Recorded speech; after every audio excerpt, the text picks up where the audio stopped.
Events begin in the training palace of the Frederick Empire Palace. The knights fight among themselves, and one of them claims that today's training is much more difficult, after which he asks if the newcomer is okay. The guy asks what he said, and then says yes. Another knight claims that Commander Pasteros may have few lines, but his talent is undeniable, and therefore if the guy serves under his command, he will reach heights. But the young man still doesn't think that this can be called ordinary severity. The young man understands that if he does not escape before he realizes the whole threat, he will simply plunge into eternal sleep. The guy thinks why there are so many rumors around the Duke, but understands that he is a transcendental madman. The Frederick Empire has been ruled by the imperial family for centuries. In ancient times, she received the blessing of the dragon, and since then, in every generation, in one of the 4 ruling ducal families of the empire. A child was born blessed by magic from above, and the child who was gifted with magic was called a transcendent. Their intelligence and physical abilities are far superior to those of humans. However, even they have a weakness, and the more often they use magic awakening, the more their soul becomes distorted, and they eventually turn into a berserker. Once this happens, chaos ensues, and no ordinary person can stop them. Therefore, everyone can only wait for the rest of the transcendents to come to their aid. And now the greatest among them in this country is Emperor Alexander Duncan Mikhailio, and he is the only one who is able to stop them. The guy who fights with the young man with silver hair thinks that there is no way he can resist him. And at this time, his opponent is already approaching his face, and the guy thinks that he has swallowed him whole. But suddenly, someone screams out what the brother is doing. It turns out to be a girl with silver hair. She then grabs her brother and says that she did speak, and also asks how many times she asked him to be more careful, but she even lost count. The guy then, looking at the girl, calms down and apologizes to Dahlia, and the knight watches all this in shock. The girl thinks that her name in this world is Dahlia Pasteros, and she is the younger sister of the most terrible of the transcendents. Well, she does not belong to this world at all. And one day, the young lady realized that she was living in the world of a dating simulator that she played in a past life. The young lady sees the emperor standing in front of her with a bouquet of flowers. He apologizes for being late, but asks the girl to accept the safe bouquet in which he put his soul. The main character thanks Togo and says that she will manage, but she herself thinks that she is madly adored by the transcendents.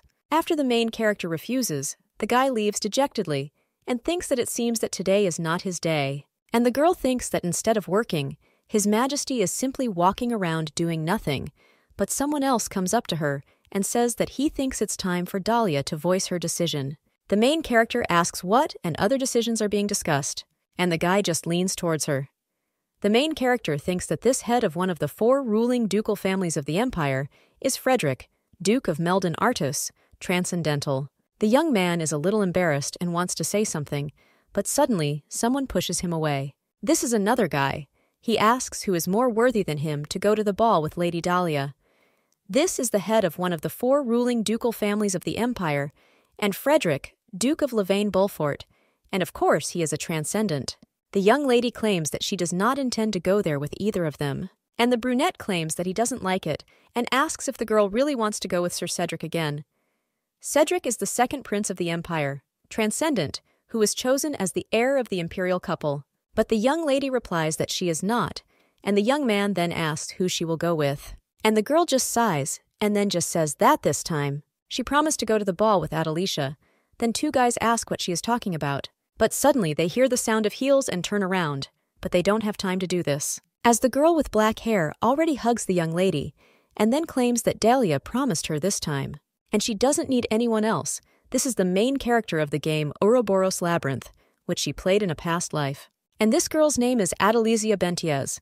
The original plot was very tragic, and that's it. Adelicia was the one whom the mad transcendents fell in love with, but current events are fundamentally different from the plot of the original somehow.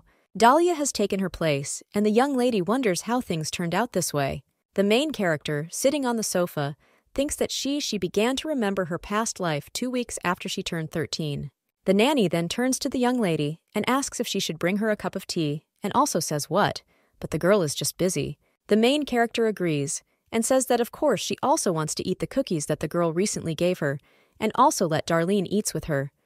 The nanny then screams whether she should do it again, after which she claims that, perhaps, the girl is the only lady who prefers to drink tea with sweets with the servants, and the main character thinks that in the end, just a couple of weeks ago, All her memories returned to her, and the main character was so shocked by this that she could not even swallow her tea. The young lady found herself in the world of this game, which she played in a past life. The name of this game was Ouroboros Labyrinth, but how many handsome men there were not in it. Or, no matter what choice the player made, complete madness awaited him. After all, this is a tragic game with a rating of 19+ that does not allow players to even dream of a chance. The main character thinks that she has no idea how soon her character will fall into eternal sleep, and the nanny then says, "Madam, that you can't act like a fool right after eating."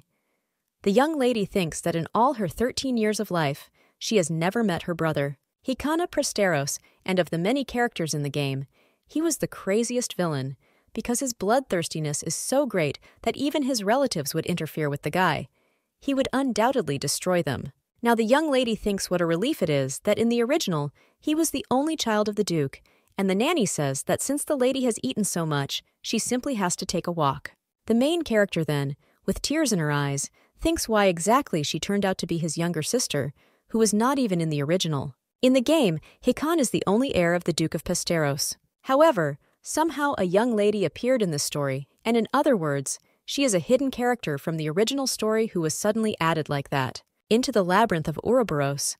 But the girl still thinks why she got the role of the villain's younger sister. While on the street, the nanny tells her mistress how wonderful the weather is, and the girl thinks that at the end of the game, her brother has completely gone crazy, and the duchy was destroyed by the emperor, and also none of the roots is able to change his fate. Therefore, the girl thinks that it means that she, as a younger sister, will have the opportunity to exchange good boys with him on the chopping block.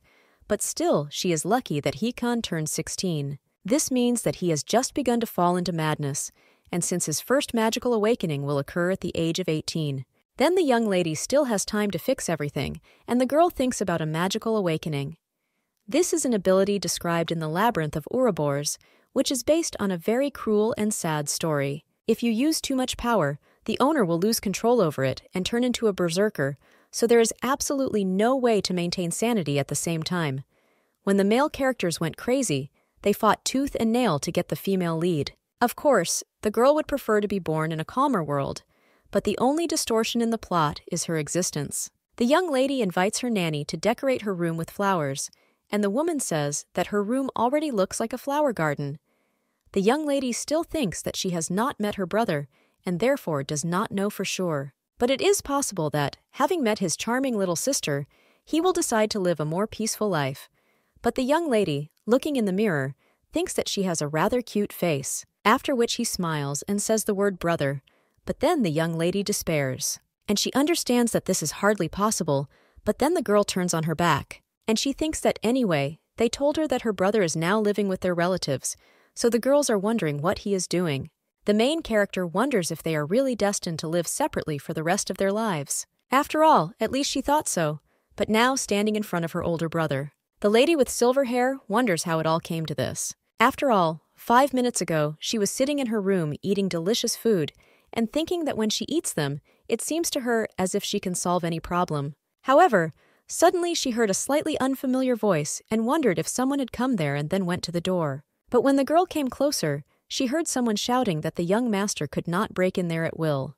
And at the same moment, the elder brother of the main character entered the room. The same Hikan Pesteros, therefore, the girl understood that the decisive moment had come. The maid was also a little puzzled by the appearance of the gentleman, and then there was a little silence. The young lady wondered where this energy came from because she felt like she was going to throw up. Looking at the young man, the main character wondered if he was really 16, because why was he such a thug then? The nanny then told the guy that the lady was not ready yet, but the young man then turned to Dahlia, and he said that their father fell into eternal sleep. The girl is silent and doesn't understand why she doesn't feel anything, and this must be because memories from a past life return to her. Therefore, the young lady thinks about whether she should cry for the sake of decency. The girl understands that, to begin with, her mother died almost immediately after giving birth, but father was always too busy, so he was almost never at the estate. Therefore, the young lady wonders if Hikan succumbed to madness so quickly due to a lack of parental love. She had similar thoughts while she was still playing the game. But now, seeing her brother's cold gaze, the young lady thinks that for a second she went into herself and lost her vigilance. But suddenly the realization comes to her that right now, Hikan is trying to understand her value and where and how he will be able to use the child, who bears the surname Pesteros. But the main character thinks that it was not worth expecting sympathy from such a cold person, and the guy at this time says that the girl is not crying. And the main character, in response to this, just waves her head and then thinks that it's worth thinking about. After all, she is now living in the youth of the most ruthless character in the original game. Before their meeting, she thought a lot about the fact that in all game routes, he would inevitably plunge into eternal sleep, because this is how he meets his sad end. But the young lady thinks why she should plunge into eternal sleep with him, and she would like to blurt out all this to him and leave the estate with her head held high. But she doubts that something like this will solve anything, because she is just a little girl. And since their father had fallen into eternal sleep, the only thing she could do was convince Hikan that she posed absolutely no threat to him. Therefore, the young lady decides to play her trump card, and this is the role of an innocent and stupid little sister who doesn't know anything. And then Hikan will think that she is absolutely harmless, and then will forget about her. Therefore, the main character thinks that she will only have to wait for the opportunity to leave this place, and wonders what her brother will think about his little and stupid sister. And then, when the guy turns around to leave, the girl realizes that this is her moment, and he hands his brother the bitten croissant. The guy just turns around and looks at her silently. Then he asks what it is, and the little girl claims that she just wanted her brother to cheer up a little. After which he asks if his brother is okay, and says that he is probably sad because his father left them. The young lady thinks that in one of the novels she read from her past life, a similar episode was described. The spy infiltrated the enemy group and met with him to finish him off. However, this enemy shared a loaf of bread with him and ended up being a spy. He was unable to put him into eternal sleep and simply left. This story exposes human nature. However, the young lady understands that it is humanity that is alien to Hikan, because for him, it is an extremely stupid thing. The guy then just sighs, and the young lady wonders if it really worked. But then the young man only very quickly raises his hand and swings at the girl. The main character closes her eyes and wonders if her brother is really going to throw the bun on the floor and trample it with his foot, because if that's the case, success awaits her. However, the guy, looking at his sister, still does not move, after which he simply lowers his hand with the bun and, heading towards the exit, states that the funeral will take place tomorrow. And the main character then opens one of her eyes to see what happened, and when she sees the guy leaving, she thinks that she didn't understand whether she failed her mission or not. The nanny immediately runs up to her mistress, worried about her, after which he hugs the main character and says that she must have been very scared. The young lady thinks that she can't stop trembling, and then she realizes that she thought so she should leave this place as soon as possible. But if she has to hide her identity, then she needs to work hard and have money. Remembering the money, the girl thinks that she needs it. However, even if she sells all her dresses and jewelry, she will not be able to earn much. But there are other ways, and these are the secrets of the main characters, as well as knowledge of events, and the girl must use all this to survive. But one way or another, she will have to continue to portray holy innocence in front of Hikan, and stay on the estate until she saves enough money, although the little girl doesn't think it will be that easy. The next day, the main character is at her father's funeral, and when she takes a shovel to throw a piece of earth into the grave, she looks at her brother. And then he still throws a little earth. The nanny just thinks how poor her young lady is, because she has already lost 2 parents. But the main character comes up to her and says that she is fine. Young people understand that her nanny is the only person she can trust in this place, but if she finds out that the girl is going to run away, she will simply faint, so the main character understands that she should think about this later. But then she hears someone talking to each other, and one woman says that the guy is only 16 and too young to rule the dukedom. Julio should still take on the powers of the duke, but the man only asks whether he can occupy such a high position. The young lady realizes that Julio is the cousin of the previous Duke of Pesteros, and he has recently become famous due to the success of his enterprise. And he is a man who doesn't have a lot of money, so he would never take on such a burden, but they still don't back down. However, as they say, the Duke left them too early, and his place cannot be taken by direct heirs, so Hikan had to take this place. But the guy is too young, so he needs a mentor. And let the girl not deny that one of their relatives should become the Duke's deputy. But they all just want to take advantage of a warm place in order to get their own pockets. And the young lady very much doubts that Hikan, who is not lacking in intelligence, did not guess about this. And he is probably going to take his rightful place by force when the young lady sees that the burial of the grave is finished and looks at her brother. thinking whether he is sad or whether the guy is just playing because she can't understand what he's thinking about. But then the main character realizes that at such a moment she should hold his hand since she is playing the role of his innocent little sister. But when the young lady takes his hand, she thinks how cold it is. After which, the baby turns to her brother and asks if he is okay. The guy just tells Dahlia not to grab his hand whenever she wants, and the main character thinks that she knew that the guy would say this. But then she doesn't understand why he didn't push her away, and whether he doesn't want to waste his energy on this. Then someone else comes to these two and tells the young master and the young lady that he needs to say something.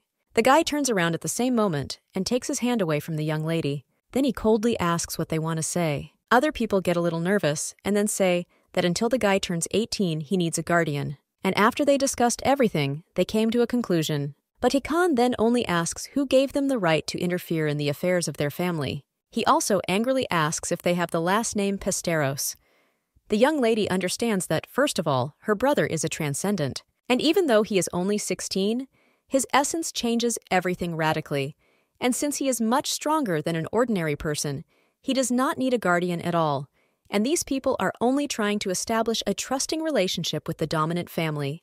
However, Hikan does not need this at all, and the man then cries out to the young master and claims that Lady Dahlia is still too young. The main character thinks what they are talking about, and the man then claims that perhaps the young master does not need protection. But Lady Dahlia is a completely different matter, and while she is young, she needs protection. The guy then looks at his sister coldly, and the main characters are scared by this. And he wonders if the black cat crossed her path, because if Hikan considers her a nuisance, he will immediately get rid of her. And if the young lady somehow interferes with his plans, then what will happen if he finishes her off? Therefore, the little girl immediately grabs her brother's jacket. The guy then looks at his sister in surprise, and the girl claims that only her brother can come to her. The man then turns to the young lady and tries to tell her something, but the girl claims that her brother is her only protector, and she doesn't even know their names and faces. Therefore, the young lady has tears in her eyes. She asks if they have lost all shame. The uncle below is at her father's funeral. Therefore, the girl asks if they don't think now is not the time or place for such conversations. These people then silently do not know what to answer, after which he claims that the young lady is right, and perhaps today is the best time, after which they leave. And when they do this, the main character sighs with relief and thinks that at least today victory is hers, and they will probably return, but at least today there is one less problem. After which the little girl, looking at her brother, thinks whether she did a good job. But when she sees the expression on his face, she's a little surprised and thinks what else is this? Then the guy turns to Dahlia and claims that, and it seems that now they are the only ones left. The main character then thinks in shock if her brother really wants to say that he only has to get rid of her. A short time later, while in her mansion, the young lady thinks that a month has already passed since the funeral. Day after day, distant relatives flock to their estate to resolve the issue of guardianship, and each of them sacrifice to receive the wealth of the Duchy of Pesteros. And since they realized that they would not be able to get close to Hikan, they all flock to her like bees to honey. However, like them, the young lady is also in complete despair, and if she continues to hold on to Hikan, dark clouds will hang over her because she only continues to repeat the same thing like a parrot. The girl claims every time that she doesn't need anyone except her brother, and because of this, high society rumors arose that the younger sister of the young Duke of Pesteros is simply crazy about her brother. Now, sitting with a mug of tea, the young lady thinks that she is even a little offended, but since Hikan has now relaxed his guard, she can be calm. In addition, due to her constant refusals, her relatives finally stopped coming there, so at least she doesn't have to worry about this anymore. After all, her actions bore fruit. Now the woman sitting opposite the main character says that this is what happened to the girl while she was away. This woman is a representative of one of the 4 ruling ducal families of the Empire Frederick, Duchess of Blueport Transcendent. When the young lady was just born, she cried a lot, and one of the maids claimed that the girl was crying again, and then asked what they should do and when the Duke would come. Another maid claimed that because of the death of the Duchess, he did not want to see the young lady. However, then one woman came up to the girl and took her in her arms. She asked if the baby's name was Dahlia. But it's lovely. After which she said her name. Now the woman asks if the little ones are not sad because of the death of their father. But the main character says that to be honest, this might sound strange, but she doesn't feel anything at all. The woman tells the girl not to worry because she thinks this is normal. Then he asks if the little girl wants more cookies, and the young lady replies that yes. The girl thinks that she cannot believe that this woman is already over 40, and is it really all because of the fact that she is transcendental? The woman is the head one of the 4 ruling ducal families of the Frederick Empire. Duchess of Bluefort, and her power lies in creating a perfect barrier capable of blocking everything. However, before her powers awakened, the woman lost her husband in a fire, and she herself received many burns all over her body. And since then, she always wears gloves and a mask to hide her scars. From that moment on, touch became unpleasant for her, and she does not even attend social events, and the main character has never touched her hand. The woman now claims that when the girl was a baby, she always thought when she would finally grow up, but still she is glad that the baby has not changed a bit. The little girl tells the woman to stop teasing her, and then she claims that she even drinks milk every day. The Duchess says what a cutie the girl is, and the main character thinks that, however, this woman is a really good person, and she has never seen her get angry. But the Duchess took care of her from the moment her parents left her. She also has a son with the Duke of Lavine-Bluefort, so it must be hard for her to take care of both of them. Now the guy is in the Duchy of Blutsfort, and they say that he is not going to return to the capital for the next 4 years. The young lady is sitting with a mug of tea, and the woman then turns to her and asks what it was like to meet her brother for the first time in 13 years. The main character then thinks a little and doesn't know how best to say it, and then she shows her horns above her head and says that her brother is unrealistically scary. The woman only smiles in response to this, and then says that people often feel fear of transcendence. After all, a lot of troubles happen because of them. The main character then only waves her head in agreement and thinks that because transcendence often went crazy, ordinary people were afraid of them. And although most of the berserker conversions were predicted by the imperial family, a terrible incident occurred 30 years ago, during which Duke Artus turned into a berserker and plunged all the wizards of the imperial palace into eternal sleep. Then even those who previously could not move from fear rebelled. These people demanded the expulsion of all transcendence from the empire, and to calm them down, the previous emperor decided to impose restrictions. For example, all transcendents were ordered to report on their state of mind, and about 10 points were added to the code. The main character thinks that everything has its price. However, thanks to the measures taken, turning into a berserker has been avoided for many years. But according to the plot of the Ouroboros Labyrinth, soon the transcendents will begin to go crazy. But unfortunately, the game did not say how or when this happened, and all that is known about the young lady is that the incident occurred at the ball. And from that moment on, the transcendents quickly began to go crazy, from which the imperial family was unable to stop it. And even the Duchess will become afraid of her son, so the main character, looking at her, only sighs and thinks. That, perhaps, being a person who knows the plot of the original game is quite lonely. The young lady says that even though she is not afraid of the woman at all, she will grow from the thought that her brother might someday sell her. After the topic, the little girl asks what if he marries her to some old skin with a beer belly, or one day brings his brother-in-law there and forces her to give birth to transcendence from him. Therefore, the little girl claims that she decided that when she becomes an adult and independent, she will run away from there. After all that was said, the woman already choked on her tea, and then asked where such thoughts came from in the little girl's head. And also, has the girl gone crazy? The main character just looks away and says no, and then she wonders if she went too far, but that's exactly what she would have expected from Hakan. The woman turns to the young lady and tells her to listen, after which she asks if the little girl thinks it's stupid to think about running away just because she's afraid of her brother. After all, not even a month had passed since they started living together. The main character thinks that she expected such an answer. The woman then realizes that she's speaking too harshly to the young lady, and then places her hand on hers, and they ask for forgiveness, claiming that because she herself is a transcendental person, she instinctively took the side of the young duke. Well, she tells the little girl that in fact, the life of people like them is full of loneliness and pain, and the Duchess would be very happy if she and her brother became closer. After which she tells Dahlia that whatever she wanted to share, she will always be there. The main character thinks these are such kind words, but she doesn't know if she can get closer to Hakan, because even when he looks at her with his gaze, her heart clenches in her chest. And the little girl simply couldn't answer the Duchess. The girl thinks that apparently her brother knew that the Duchess of Bluefort loved her very much, so for some time, peace and quiet reigned between them. A short time later, Hakan told his sister that she had a warmer relationship with the Duchess of Bluefort than he thought.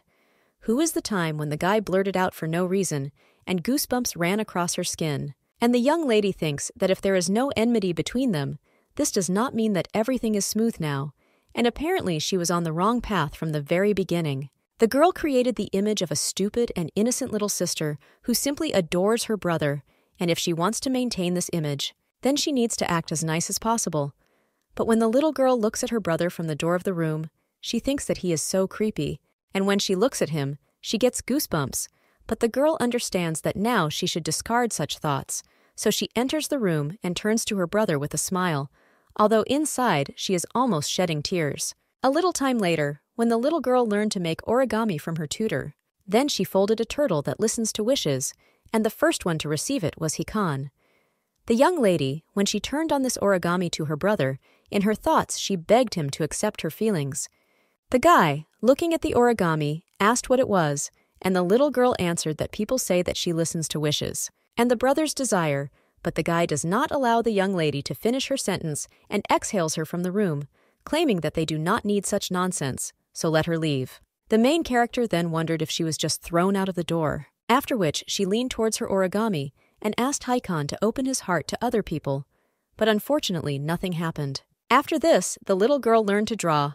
Looking at her drawing, she thought it was great, and now she can draw Hikan. Well, when she brought this drawing to her brother, he just looked coldly, and he asked what it was and whether the girl had drawn the devil.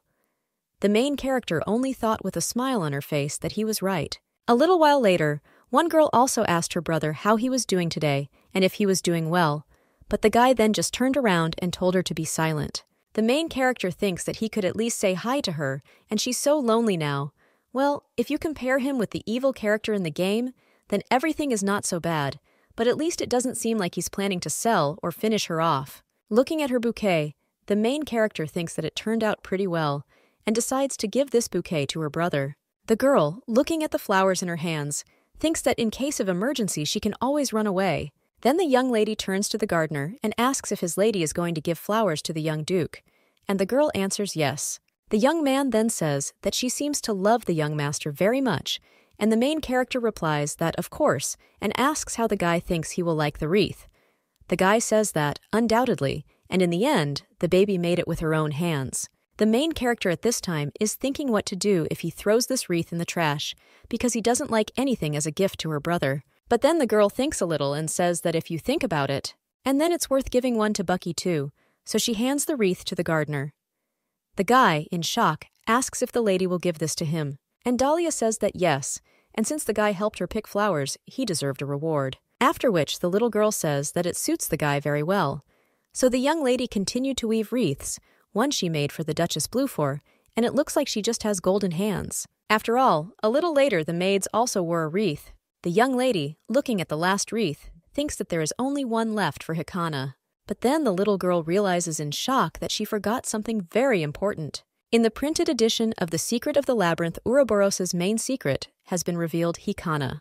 And precisely that he is allergic to pollen, so we look at the bouquet in our hands, and the young lady thinks that she just wasted her time. But then she puts the flowers on the floor and thinks that next time she will do something better for the guy. Hikan, he's looking out the window as the baby leaves the wreath on the ground and leaves. And then the servant turns to him and says that the master must be glad that he has such a charming little sister. But the guy just tells the butler to stop talking nonsense and quickly remove this twig monstrosity from his head, after which the young man sat down at his chair and began to think about Dahlia.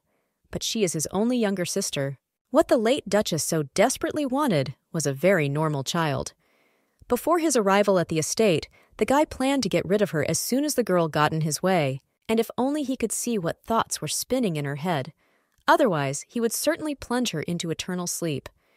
But it doesn't seem like the girl he saw even once thought of anything bad. After all, until now she only chatted tirelessly and gave disgusting gifts, and since this is all she is capable of, then for now he can leave her, and in the future, if the girl becomes useless, he will deal with her. And of course, it is very annoying that she revolves around him for days on end, and also with feigned kindness, and gives him useless things. But after this, the young man looks at the street and at the wreath that lies on the ground, after which he frowns a little and turns around. The next day, the young lady thinks that her plan to conquer Hikana's payment is going smoothly so far. This means that the only thing left for her to do is save enough money to become independent. So the little girl turns to Darlene, asks if she will be on her side no matter what. The maid replies that yes, and if she doesn't support her lady, then who else will? The main character then says that Darlene is simply a saint, and then he tells the nanny that she needs to save some money. Darlene is a little shocked by this and asks what she is talking about, and the main character thinks that if she tells the Duchess that she is preparing to escape, then the Duchess of Bluefort will certainly try to stop her.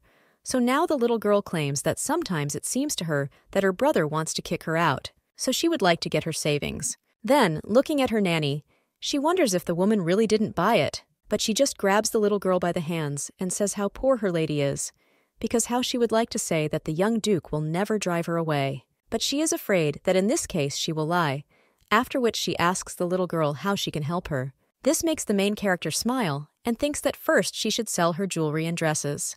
The nanny claims that it would be great to sell off all her belongings, but the maid carefully checks the lady's wardrobe so that the truth will quickly emerge. Risking her life, the nanny sold several of her dresses and jewelry, but even so, they managed to avoid suspicion. A little time later, a couple of maids were counting what was in the wardrobe, and one of them claimed that it seemed to her that the young lady's outfits began to disappear somewhere, and the other said that she needed to check everything again. The main character, watching them, realized that it seemed like it was time to call it a day. The girl understood that she probably couldn't raise money in this way, but she knew that there were still plenty of ways to earn extra money. Looking at the box for secret diaries and the gold coins wrapped in cloth for safekeeping, the girl mentally thanks her nanny. But then she sighs and thinks how she can continue to save money because she no longer wants to expose Darlene danger. A short time later, the Duchess chokes on her tea, and in shock they ask the little girl if she is saving money. But someday, she will bring down the Duchess's grave with her tricks. The main character then says that, however, this is really very important to her, and the Duchess only sighs, and then claims that she heard in the office of the previous Duke Pesteros keeps a lot of books, and there the girl will be able to find what she needs. Dahlia understands that if you think about it, her late father really read a lot of books. Therefore, it is quite possible that there will be very rare books there, so that if the little girl hides a couple and then sells them, no one will even notice. At least she thought so, but now the book just falls to the ground, and the main character thinks how this happened. The young lady's brother stands next to her and coldly asks what she was trying to do. The little girl is shocked and thinks how it all came to this. A short time later, the maid is already treating her mistress's wound and asks how she got hurt like that. The main character says that she was playing on the library stairs and fell, and the maid says how lucky it is that everything turned out okay. But then he asks in shock if the young duke didn't just come out of there, and the main character just averts her gaze. A little time ago, she was walking through the library and thought that this was great because there was no one there, and she should pick up a couple of books as soon as possible and then quickly get out of there. But the girl thought that it didn't look like there were books there that she could make a good profit from. However, then the little girl saw the stairs and immediately approached it, after which I climbed onto it and thought that it was a little creepy there and that I needed to quickly find something worthwhile and then go down. The little girl understands that if you think about it, most of these books are dedicated to transcendentals, and each of them describes how they fall into madness or warn of a threat. The little girl then takes out one of the books and looks at it with interest, and then reads the title, which says about the essence of the transcendental and where they came from. The little girl then claims that since it is a copy of the first edition, it must be worth a lot, so in that case, she will sell it. But suddenly, someone turns to the young lady and asks what she is doing there. I watched the baby of the day maintain her balance on the stairs and immediately fall off it. Having fallen, the little girl grabs her leg because a sharp pain pierces her. Her brother claims that apparently she has gotten into the habit of bending around like a rat. The young man looks at her coldly, and the main character begins to shake with fear and says that it's simple. But the guy doesn't let her finish and takes the book in his hands, then opens it on one of the pages and reads what's written there. Yes, it is written so that people should not be mistaken, for these creatures are not like them. After all, the very essence of transcendence is different from human, after which the young man closes the book and says what is written there, and looking at her sister, she asks if Dahlia really thinks the same. The main character understands that she is screwed, and the girl wonders why she got caught in the red right then. When she tried to steal a book with similar content, but she knew that the slightest mistake and her relationship with Hikan would go to ruin. Until now, the baby had played the role of his innocent little sister. But the guy caught her while reading a book that talks about the difference between transcendence and ordinary people. And the young lady then comes up with an excuse, saying that she is friends with the Duchess of Bluefort, so how can she think so? After this, the little girl says that she just wanted to learn something about the transcendence in order to understand her brother a little better. The guy asks what she means by the word understand after what. She shoves the book at the little ones and says that these are the words she said. Only proves that she will never be able to understand him. The main character then just shakes her head, denying it. The opponent claims that it seems she didn't realize anything. Then she asks if she knows what fate befell their beloved grandfather. And then the young man claims that he met his death after turning into a berserker and smashing the entire Pesteros estate brick by brick. He also tried to put his own daughter, that is, their deceased mother, into eternal sleep. After this, the woman began to be insanely afraid of transcendentals, despite the fact that she herself was one of them, and this fear consumed her. The woman was afraid to die at the hands of her son, who was transcendental, and so she sent him far away from herself. The main character thinks that Haikon's past was never revealed in the original novel. The young man asks Dahlia what she will say to this, and the girl understands that she just found out that her mother drove Haikon away because he was transcendental. And now she understands why she had not seen him at the estate before, but the young lady understands that now is not the time to think about it, because if she continues to remain silent, it will be bad. After which the baby turns to Haikon and says that he is her only brother. After which the little girl lowers her gaze and says that he is also a good person. The guy then gets up and says that it is clear, and the girl thinks that, however, Haikon continues to maintain distance between them. And no matter what she says, her words cannot reach him. The guy then just turns around and leaves, and the main character, hearing the sound of his steps, only desperately looks at the floor. The young lady remembers the words of the Duchess, that in fact the life of people like them is full of loneliness and pain. But Dahlia wonders if Haikon's words meant that she would never be able to understand him because it seemed to her how lonely he looked. And for some reason, she immediately remembered a scene from the game. It was a conversation between the main character, Adelicia, and Haikon after he kidnapped her. The girl claimed that all was not lost, and they could return to what was before. But the main character argued that no, and they were no longer able to overcome this, because they were not given the opportunity to return love or trust each other, and therefore he had only one way left. When the girl was playing and he was just a character, she kept cursing him, and the main character still continued to sympathize with such a blockhead, so the young lady considered her an angel in the flesh. However, the girl wonders what kind of emotions flashed across his face. Now the maid asks if Haikon left the baby even after seeing her fall, and he's such a villain. The main character thinks that it is impossible to return him there because he really has a rather bad character. However, remembering her brother, the girl still claims that he is not a bad person at all. The maid then tries to object, but the girl claims that if she tries, then one day her brother will definitely love her. The maid then almost cries, and the little girl tells Darlene that she shouldn't do this. But then the main character hears someone walking past the door and wonders if someone just overheard their conversation. The girl thinks that it's good that she didn't slander Haikon. The young lady thinks that she hid the book that she stole in her secret chest and got another chest because the book is too big. But she cannot believe that she had to suffer so much because of the little book. However, at least it's expensive. At this time, the young lady's brother bursts into his office, and leaning on the table, he puts his hand on his forehead. The guy thinks, why did he do this? After all, he only wanted to intimidate the girl so that she would no longer suffer from all sorts of nonsense. But when he saw how she stared at him with her big eyes, he blurted out his whole story to her like a complete fool. And then I heard Dahlia say that if she tries, then one day her brother will definitely love her. The guy understands that the girl began to bother him from the very first day of their meeting. And these eyes, which showed absolutely no fear, expressed some kind of anxiety. When the little girl found out about the death of their father, she did not show any emotions even in front of him. And in the guy's entire life, no one had ever behaved like this with him before. So when he feels the young lady's gaze on him, different feelings rage in his chest. But Haikon immediately clenches his fist and thinks that such a thing is impossible, because everything is as he told Dahlia.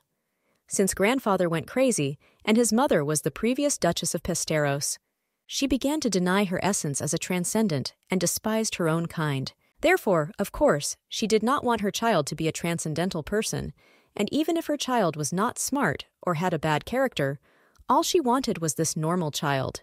But despite her wishes, the firstborn turned out to be a transcendent. The guy was precocious and overly smart since childhood. He was also very independent and aloof. Transcendental father. And when the boy was a child, a friend and her son visited his mother. The woman said how long it had been since they had seen each other and thanked her friend for coming.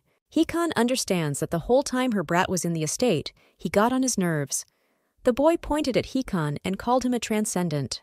The young man also claimed that his mother told him about this and then asked what the guy was playing. But when the boy returned the toy, it turned out to be already broken, and the boy claimed that he had only touched it, and it immediately broke. Hikon then looked at this boy clearly, and then immediately threw him down the stairs.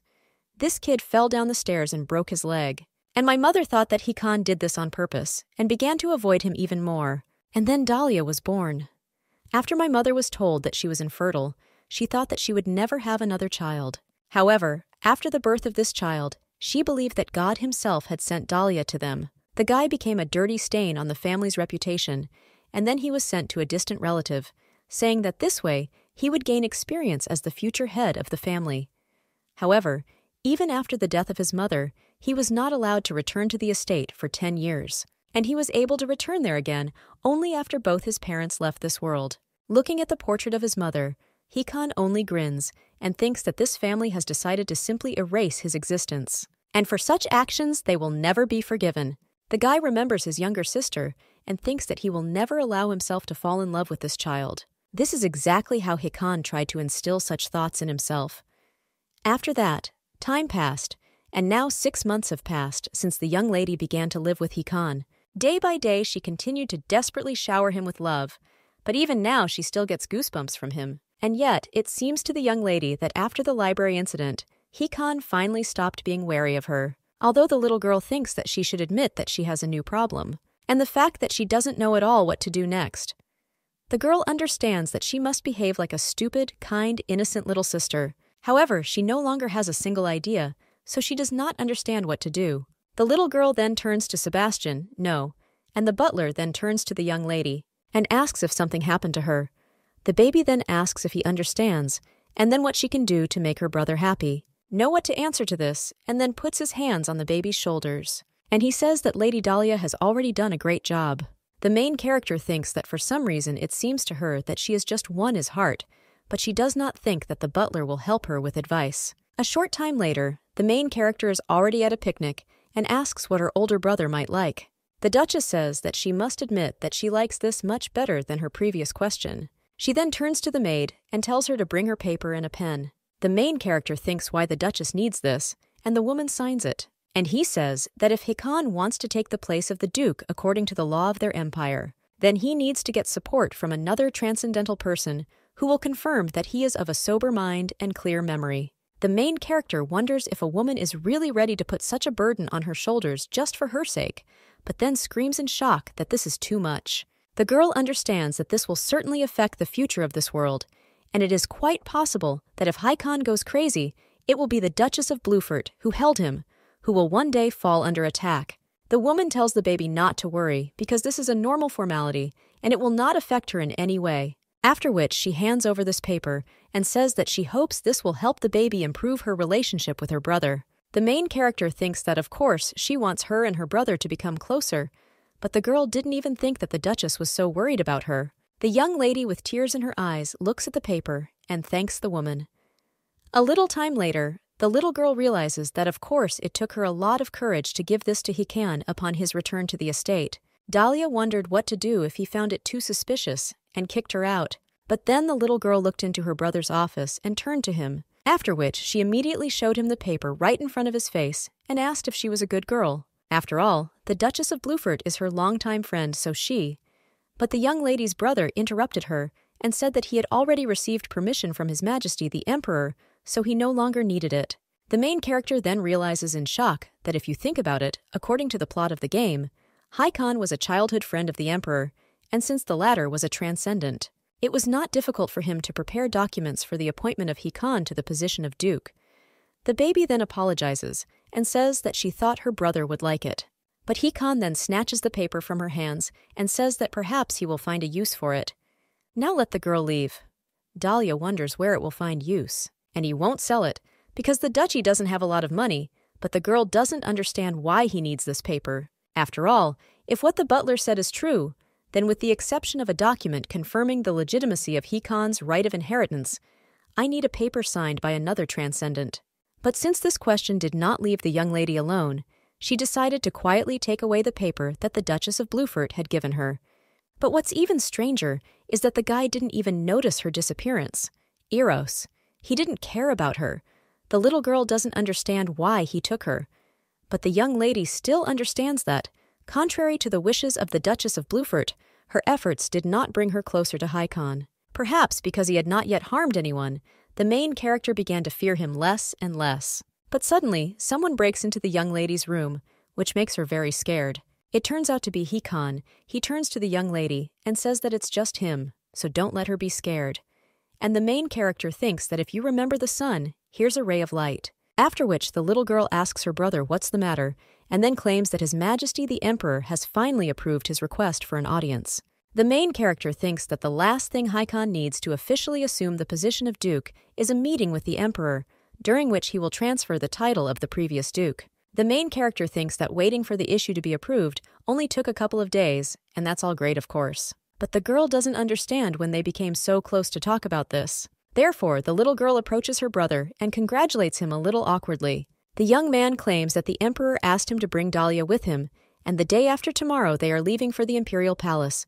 So let the girl get ready. The main character is shocked by this, thinks what he is talking about, and then asks if she will go too. Her brother replies that this is absolutely true, and the little girl thinks that if Hikon is heading to the palace to receive the title, then why is she going there? But when the girl sees her brother's gaze demanding an immediate response, she gets scared, and then he just nods. The guy then turns around and leaves. The main character thinks that as soon as this bastard got the answer he wanted, he immediately set sail. And the little girl, looking after him, thinks that he should come around and with his own hands seem to be casting a spell on his brother. But of course, this did not happen. The girl thinks that in any case, no matter how you look at it, you can't trample on the imperial order. The nanny invites the young lady to drink a cup of herbal tea before bed. And the girl says that apparently, the day after tomorrow, she will have to go to the imperial palace, and the nanny screams in shock at this. What is she talking about? Then she screams that they should postpone the tea party until later, and again, they should immediately order a new dress for her. 2 days later, the young lady was already dressed in a beautiful dress.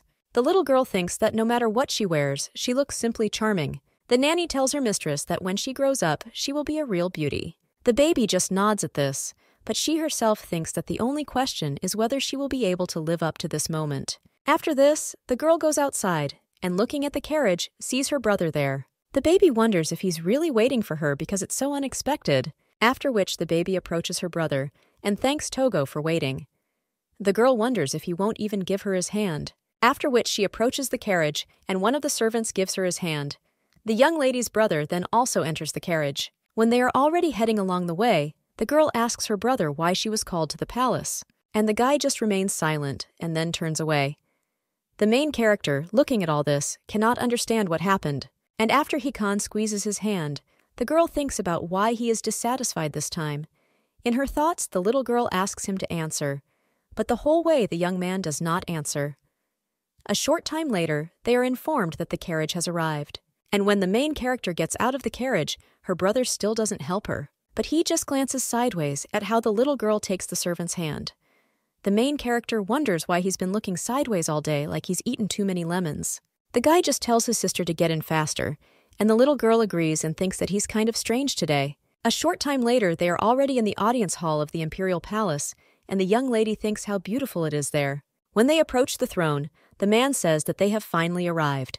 This turns out to be Emperor Alexander Duncan Mikhailio II. He is a young emperor, barely over 30, and a transcendental figure who appeared once in the original story. Although due to his age, he was not made one of the love interests, and the guy's ability is to read people's emotions during physical contact. The girl thinks that thanks to this power, he is able to recognize any emotions that other people have for him. Because of this, it is simply impossible to deceive him. In addition, the emperor's self-control was so high that he was able to maintain his sanity until he fell into eternal sleep. The guy claims that he met the baby's brother many times, However, they meet Lady Dahlia Pasteros for the first time. The main character then only bows and says that it is a great honor for her to meet His Majesty. The guy offers to dispense with the formality or claims that he cannot believe that the girl is really one of the Pasteros. In fact, he invited her there because he believed that it was her first time attending the title ceremony, after which the man asks how she can live with her brother and whether he cares about her. After this, Dahlia just shudders and thinks that she can't tell the emperor that her brother doesn't care about her. After thinking, the mouse with a smile on his face says that, of course, after all, he is not the only and beloved brother, and without him, the girl is like without hands. The blonde then says that he understands and that the girl is probably afraid. After all, his character is far from sugar. The baby, looking at her brother, only remains silent, and the prince then says that he must admit that such a charming little sister is a real blessing. After which he turns to Hikon and asks if he could come to him. After which the prince hands the guy a document and tells him to hold it. Afterwards he says that from now on, he appoints him Duke of Pasteros, and Hakan thanks him. The main character understands that there is no smell of sincerity there. The emperor says that with the death of her father, a lot of work has accumulated, so let him try. And then he turns to Lady Dahlia and asks if she could come to him. The main character then agrees, and the prince asks how such a charming little sister managed to fall in love with Hakan. Grandmother says that the emperor embarrasses her, and she claims that few people know this. But the life of transcendence is full of loneliness and pain. However, the girl, by some miracle, without understanding Togo, took an important place in the heart of Hikon. The young lady's brother then addresses His Majesty, and the blonde just continues and speaks, that he can measure it more clearly than anyone else. Hikon then looks angrily at the emperor and says that apparently his imagination was just running wild, and the blonde says that it's interesting, and since Hikon insists, it's probably true. Falling down, the emperor extends his hand to the young lady and thanks her for coming such a long way only on his whim. The main character understands that when the conversation comes to an end, the emperor always extends his hand to the interlocutor because he is nervous during the conversation. It would seem that he is trying to create a relaxed atmosphere and smooth out the aftertaste, but this is a falsehood that allows him to read the true feelings of his interlocutor. After all, no one has the right to refuse to take the emperor's hand, but when the main character finally shakes his hand, she doesn't understand why he still doesn't let her go. The emperor then looks at the girl in surprise, and a little time later, when the baby is already turning to His Majesty, then he realizes that he has been holding her hand for too long and then lets go of the girl. The man then looks at his hand in surprise, and in the main game, her brother does not understand why he is doing this. The emperor then asks Lady Dahlia for forgiveness and tells her not to pay attention, and the main character, waving her head, says that it's okay. But after this, the emperor turns to the girl and says that, by the way, he cannot believe that such a charming young lady still does not have a groom, so the man asks what she thinks about his sons. The young lady thinks how funny it is and says that she thanks His Majesty for the compliment.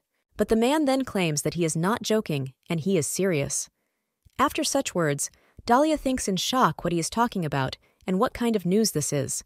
The man claims that among all his sons, 2 of them are the same age as the young lady, and he recommends taking a closer look at Leonard and Cedric, because she knows that Leonard is the crown prince. And even though he often likes to fool around, he is a nice guy. And maybe his second son is a little reserved, but he's not bad at all. The main character thinks that even if this is all just a joke, that expression on the emperor's face is very frightening, and Dahlia doesn't even know what to answer. The girl is very nervous and thinks, is this really true? And will she really become a bride right now and also get a groom so easily? The little girl thinks that even though the nobles are trained in their youth, if the emperor is not joking, then her brother is unlikely to refuse him. Then this is an excellent opportunity for him to get rid of his useless younger sister 3 and become related to the imperial family. Well, if the girl is engaged to the prince, then she will probably become known throughout the empire, and this will interfere with her plan to escape in order to start a completely new life. The young lady then very nervously says that it is a great honor, but the young lady's brother then prevents her from finishing and addresses His Majesty. The baby understands that she is now done for, and her entire future is predetermined, because now her head will definitely fly off her shoulders, along with Hikon's head.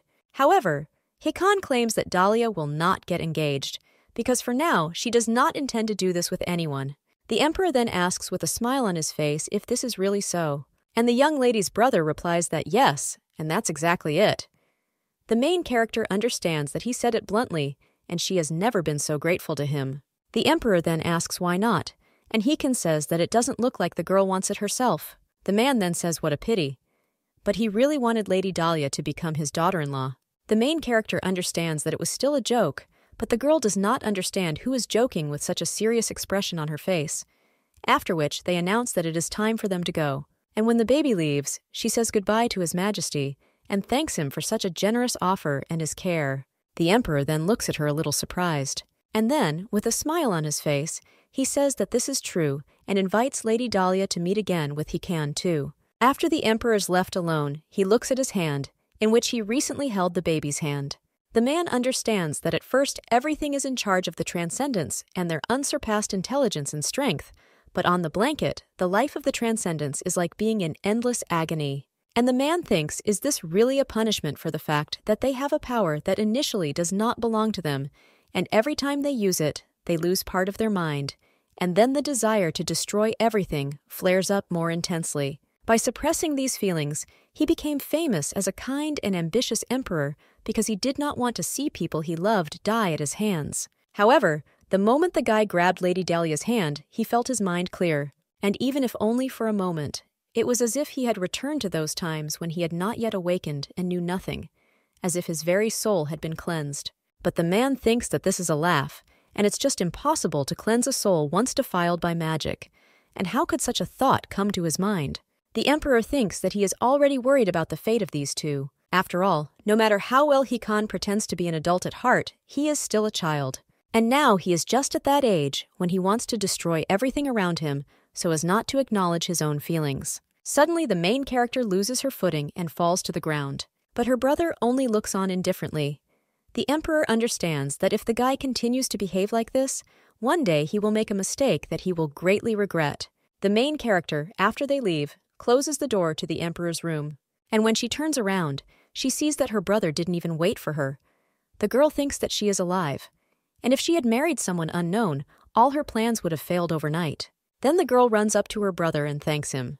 The girl claims that she really didn't want any engagement. And Hikan claims that His Majesty often offers such things to just anyone, and if she continues to take his words at face value, then the guy will tease her for the rest of her life. So if Dahlia believed him, she really is an idiot.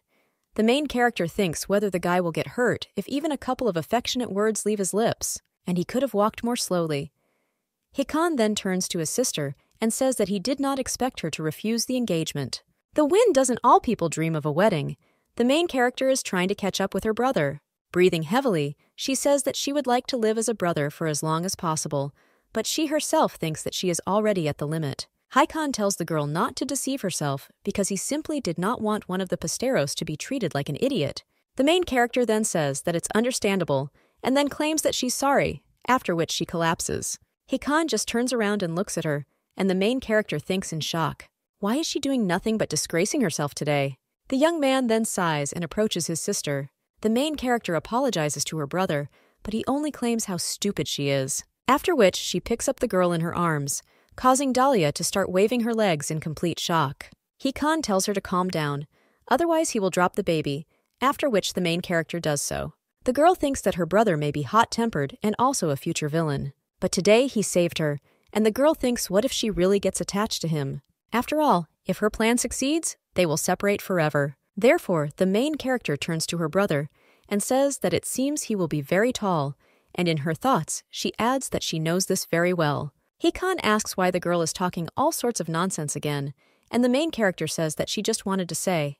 The guy then claims that she shouldn't say anything stupid, and the young lady smiles in response to this and thinks how she would like their relationship to always be like this. And because today Hikan was kinder than usual, it seems she accidentally crossed the line. The young lady says that she is really happy that her brother supported her, and maybe if she continues to love him, then perhaps one day the day will come when he will love her too. The guy then asks if the girl thinks he will love her.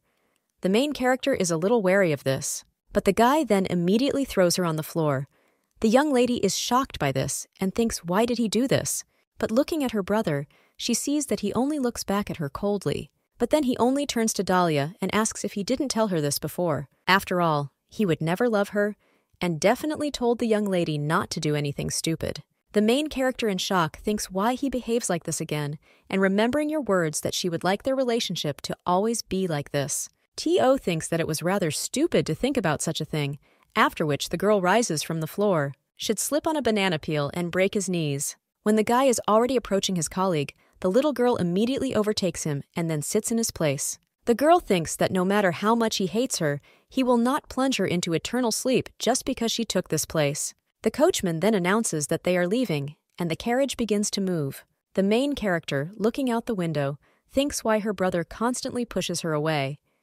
And when he caught her in the library, the girl thought that it was inevitable. But just recently, there was such a peaceful atmosphere around them, so the girl doesn't understand why everything is like this, because she doesn't even know how to deal with it. And because she can't explain anything, the girl has such a strange feeling as if she has returned to the beginning. But she doesn't even know if she can say goodbye to him with a pure heart when all this is over. But suddenly, the main character hears a very strange sound, and, looking at the carriage, sees that there are cracks there. The main character thinks that this is impossible, and that the crack really appeared when Haikon squeezed the armrest. Then the little girl looks up, and is shocked to see that there are already cracks there too. But then suddenly, the back of the head begins to fall off, and the main character falls with him. She immediately screams out her brother's name and stretches out her hand to him, and Haikon, rising from his seat, looks at her in surprise. The main character remembers his words that the guy will never love her and thinks that her brother may not save her. After this, the girl stops pulling her hand and closes her eyes, almost crying, not hoping for anything. But suddenly she feels someone grab her hand, and it turns out to be Haikon. He immediately pulls his sister towards him, and the main character wonders if he saved her. The girl wonders if this is all, because he thinks that since she is Pesteros, she will be useful to him. The young lady thinks that this helped her survive them. In return, no matter how mad he gets, she will still help him even if he becomes the final villain in the end.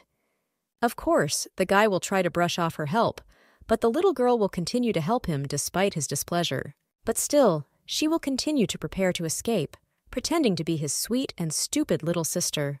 A little time later, the baby is already lying in her bed, and when she opens her eyes, she sees her brother there and wonders if she is still sleeping, after which the baby gets out of bed and immediately grabs her brother's hand. The guy is very surprised by this, and the little girl says that she loves him even if he doesn't love her. But then the strength begins to leave her, and the girl realizes that this is not what she wanted to say at all, and after all, she was trying to say that this time she would certainly help him, after which the girl again falls asleep.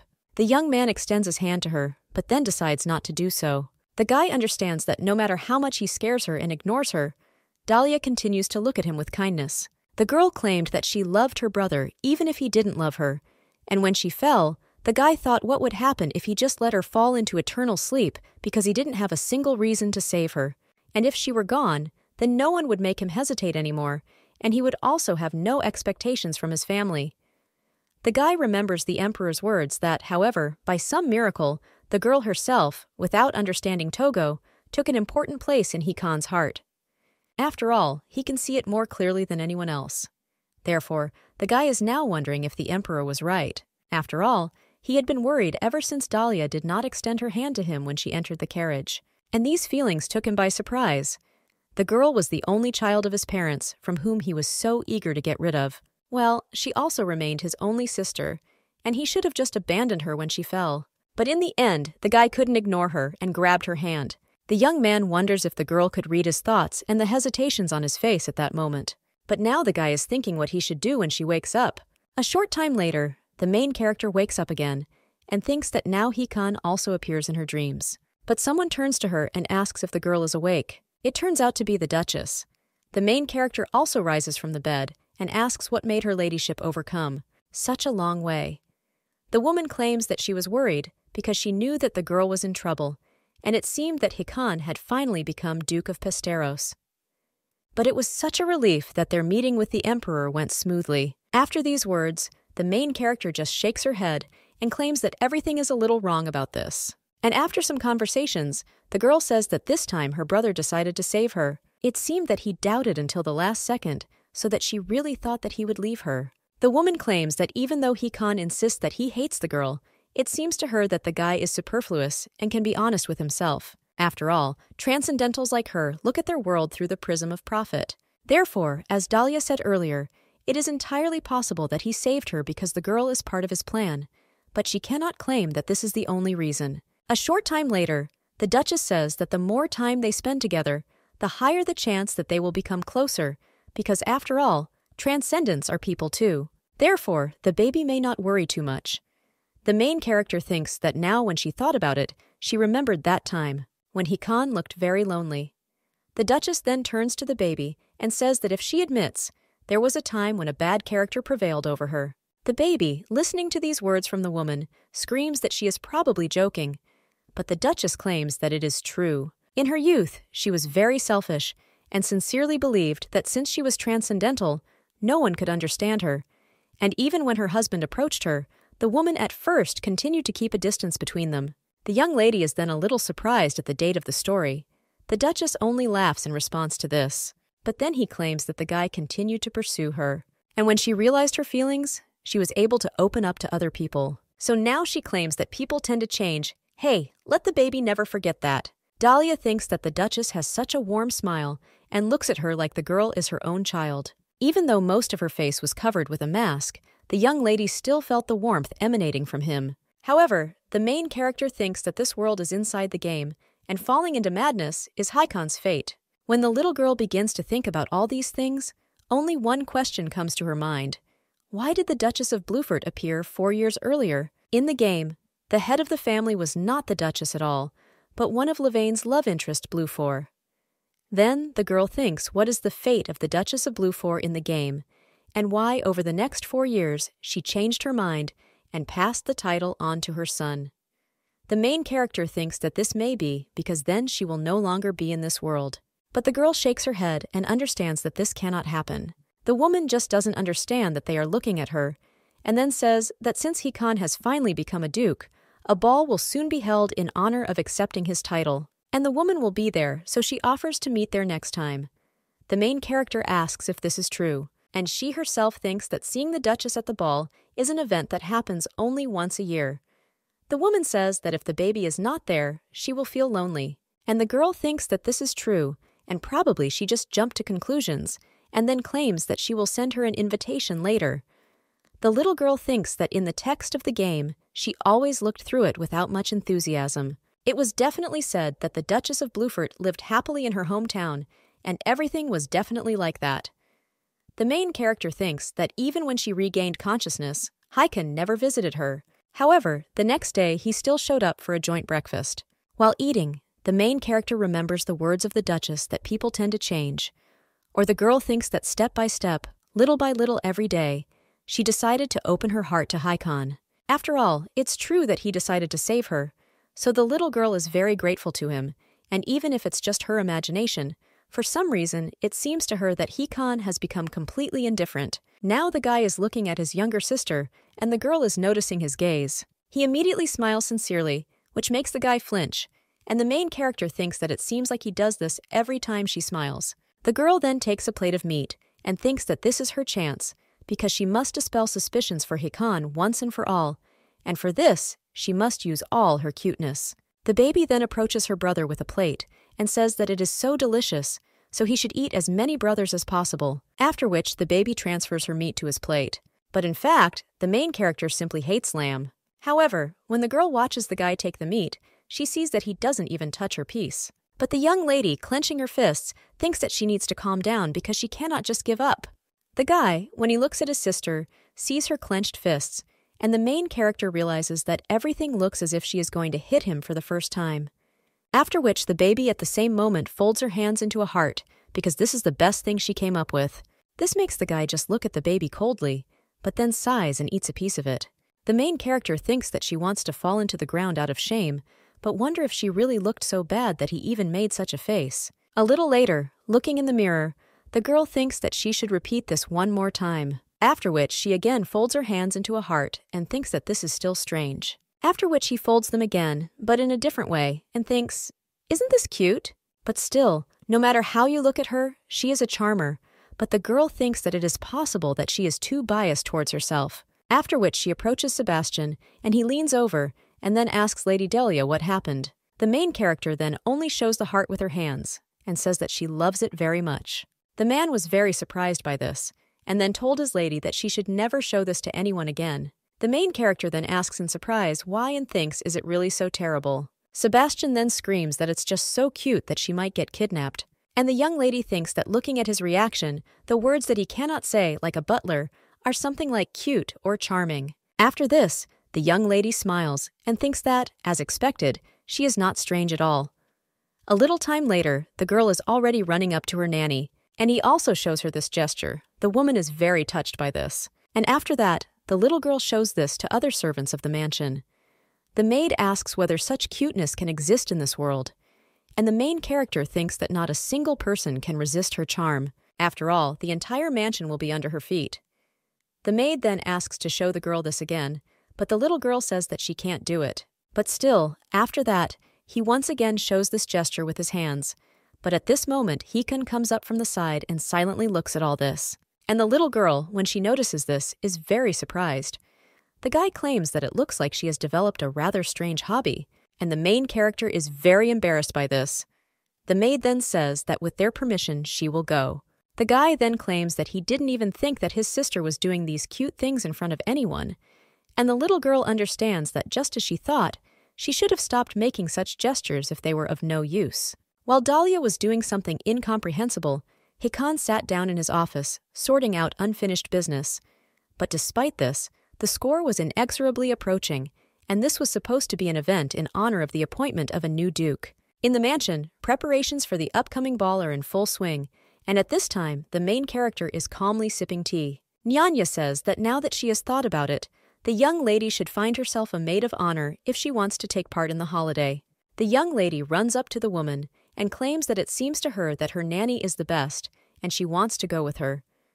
The girl understands that the 4 ducal houses in which transcendents are born in this empire are similar to the imperial family, so the ladies-in-waiting are simply necessary for them. As a rule, they choose a lady of lower origin of the same age. But the girl thinks, what a pity that she doesn't have a single friend of her own age. And the nanny then turns to her lady and tells her to understand that we would be very glad if the girl were accompanied by a beautiful young lady. The main character says that she understands, and then she will ask her brother about it. The woman tells the lady okay, but then says that her break is already over. The little girl then immediately jumps up from her seat and says that it's good, and then they will see each other later. Dahlia understands that she will dance the first waltz together with her brother, and she will burn with shame if she tramples on his feet, so she needs to try. The teacher says that the lady is doing great, and now she has to do the final. The main character tries her best to learn how to dance, and a short time later, with shortness of breath, she thinks that for the first time, she completed the dance without a single mistake. The little girl is proud of herself, and the teacher claps her and says that she did a great job. The main character, in response to this, smiles and claims that she performed such a magnificent dance. Just as the Duke arrives there, the young lady turns around in shock. Hikana there. The baby immediately turns to her brother and asks what brought him there. But the young lady's brother only looks at her, so the girl thinks why he stared like that. The teacher says that since the Duke came there, why don't they try to dance together?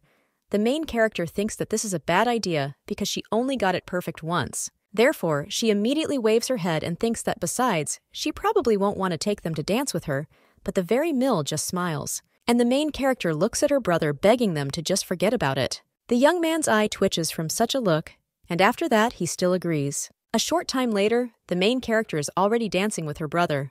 The girl understands that Hikun is much taller than other young men of his age and is also more mature.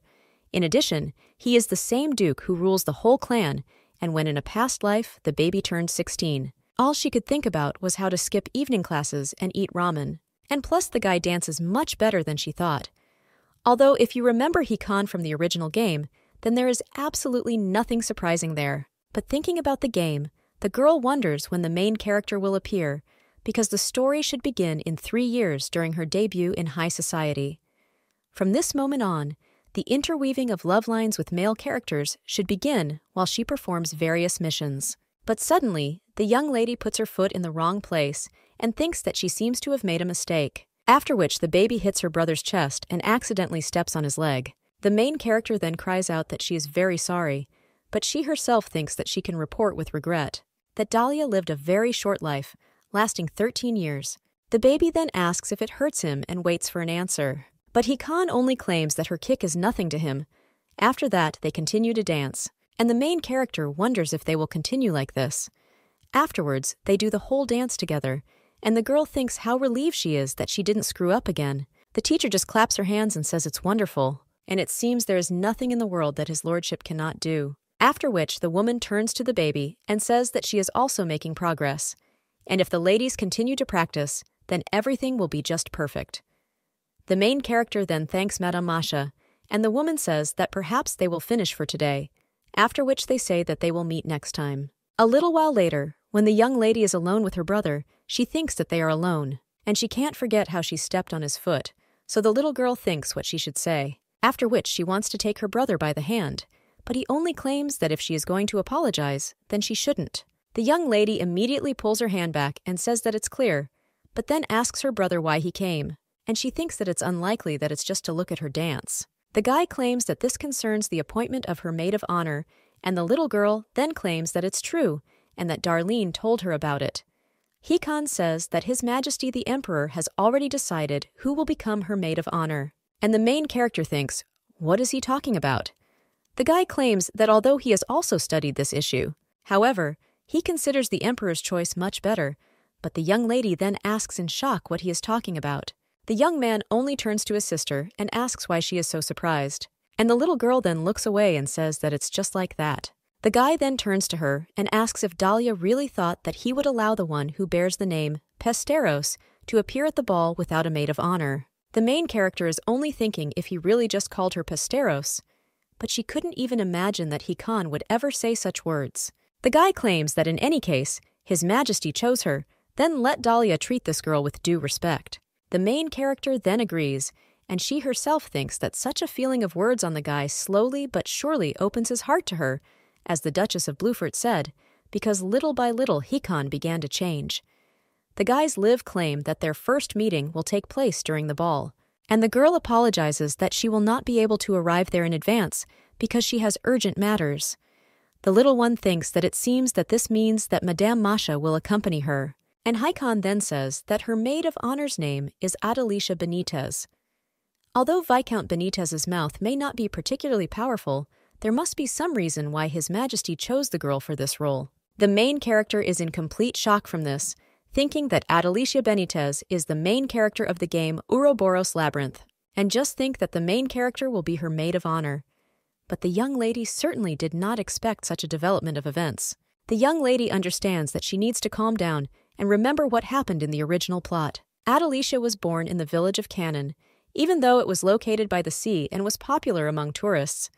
But in reality, this place became a breeding ground for criminals, and the dearest of them was Varix, who raised Adelicia to be a bad girl.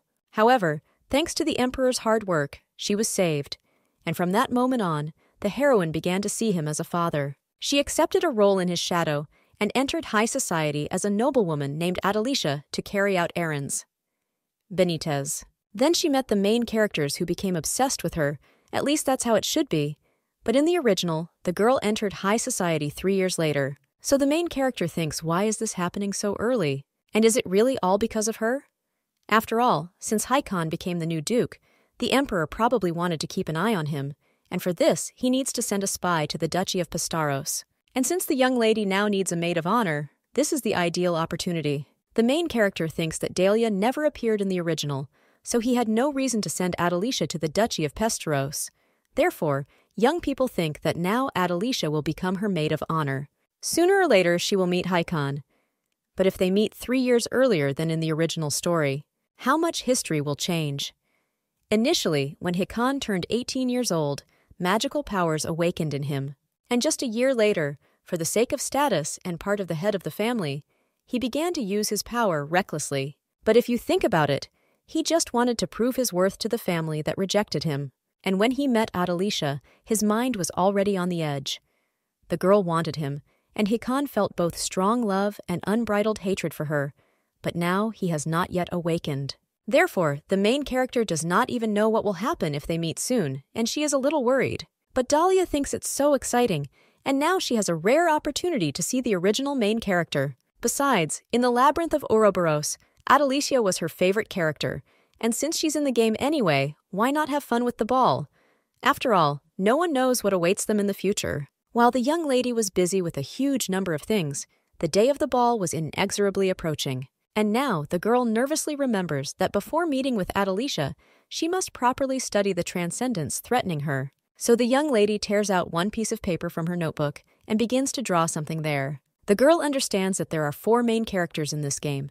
The first is Acarus. He is the second most insane after Haikon and the only one currently in the capital. The main character thinks that they should be especially wary of him, so she will give him 3 stars. Usually the guy behaves like a devoted servant of the emperor, but in fact, he is hiding his transcendental essence, and oddly enough, in contrast to his magical attribute, he also gained enormous holy power during his awakening. Asurus's holy power is capable of healing people on the edge, which is why he decided to leave the Frederick Empire, to become the Pope of the Holy Empire. But despite this, Acarus was never able to cope with his madness since he spent the holy power too often, and so he quickly went crazy.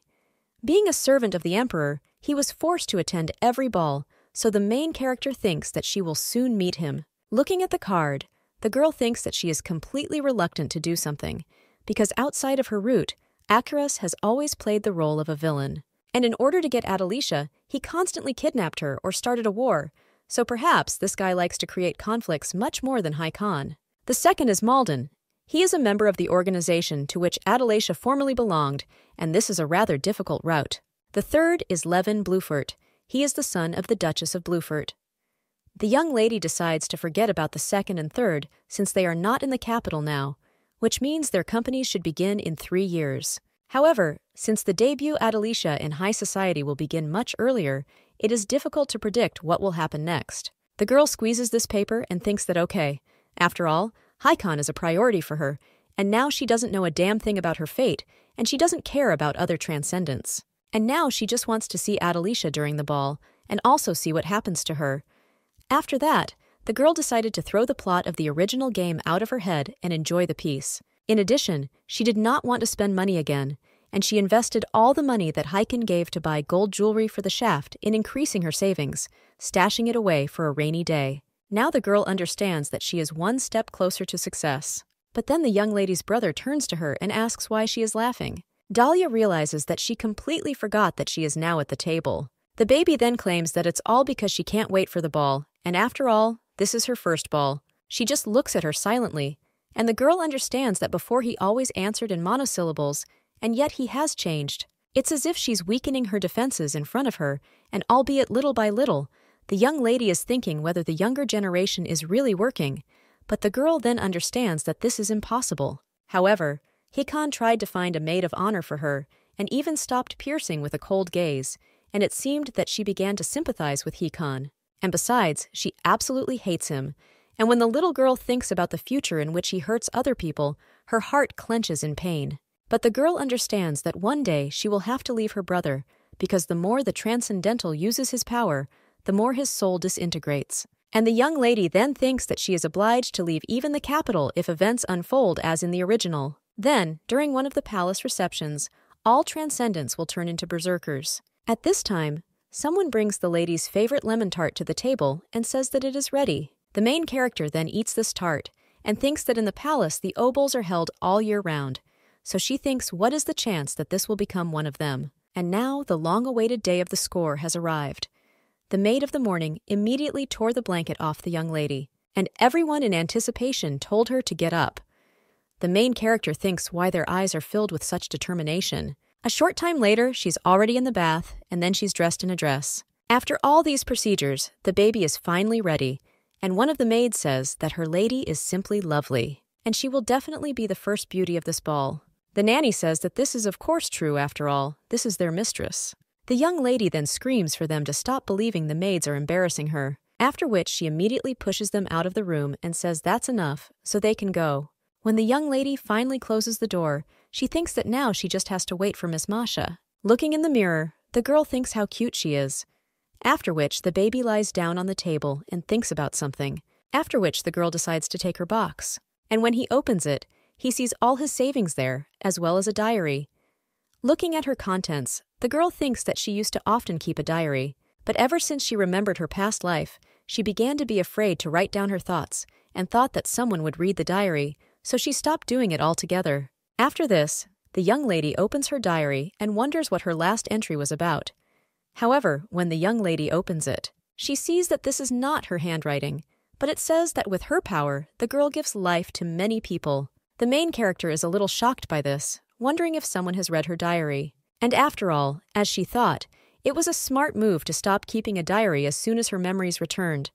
But the little girl doesn't understand who read her notes because she wouldn't dare call it a joke. The girl understands that the book and money were not taken, so it is not a thief, and she thinks that it is difficult for her to take care of herself. And there they also write about saving others. But suddenly, the main character hears someone coming in. The girl gets very scared and immediately begins to hide all her things back in the box, wondering who dared to break into the room without knocking. But it turns out to be only her brother. He asks what Dahlia is doing. And when the young lady looks at him, she sees that Hikon is well-dressed.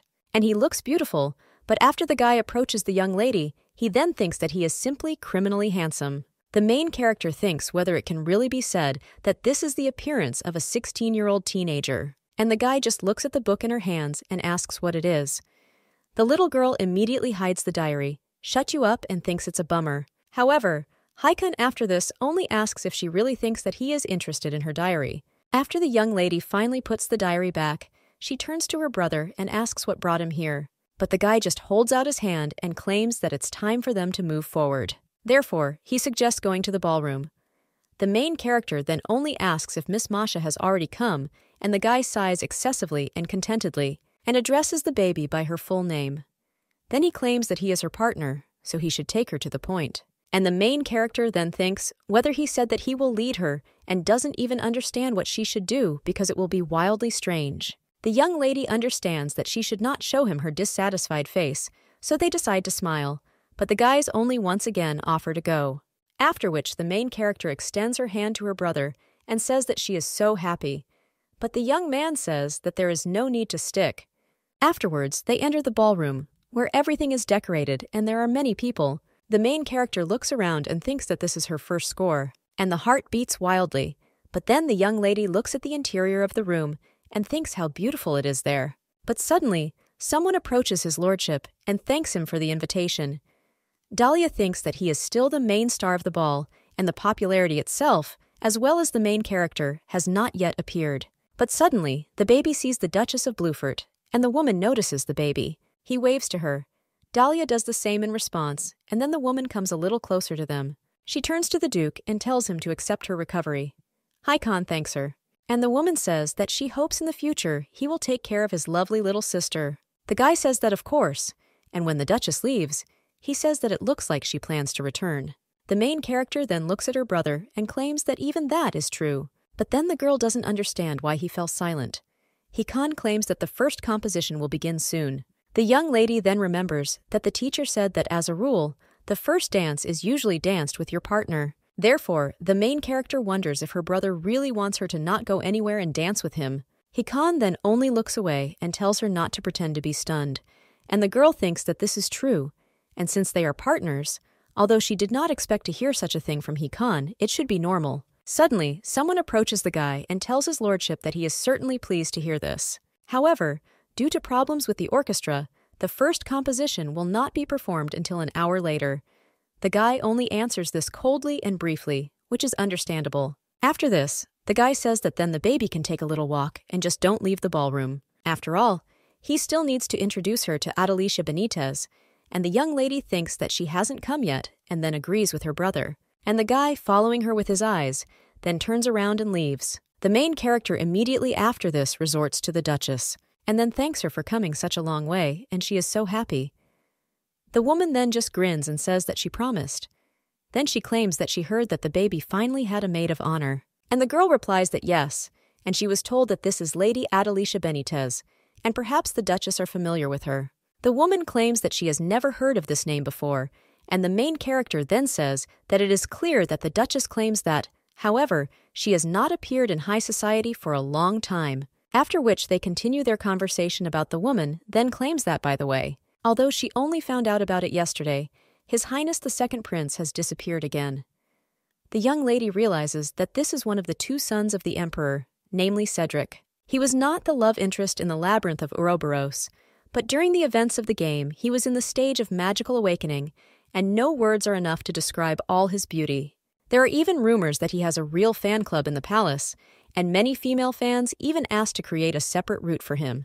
The Duchess says that I wonder how long they will look for him this time, and the main character thinks that, however, Cedric also has an annoying habit of running away, so sometimes those around him have nothing but problems. The young lady then says that it must be difficult for His Majesty now, and the woman asks her if the girl wants to bet on when he will be found.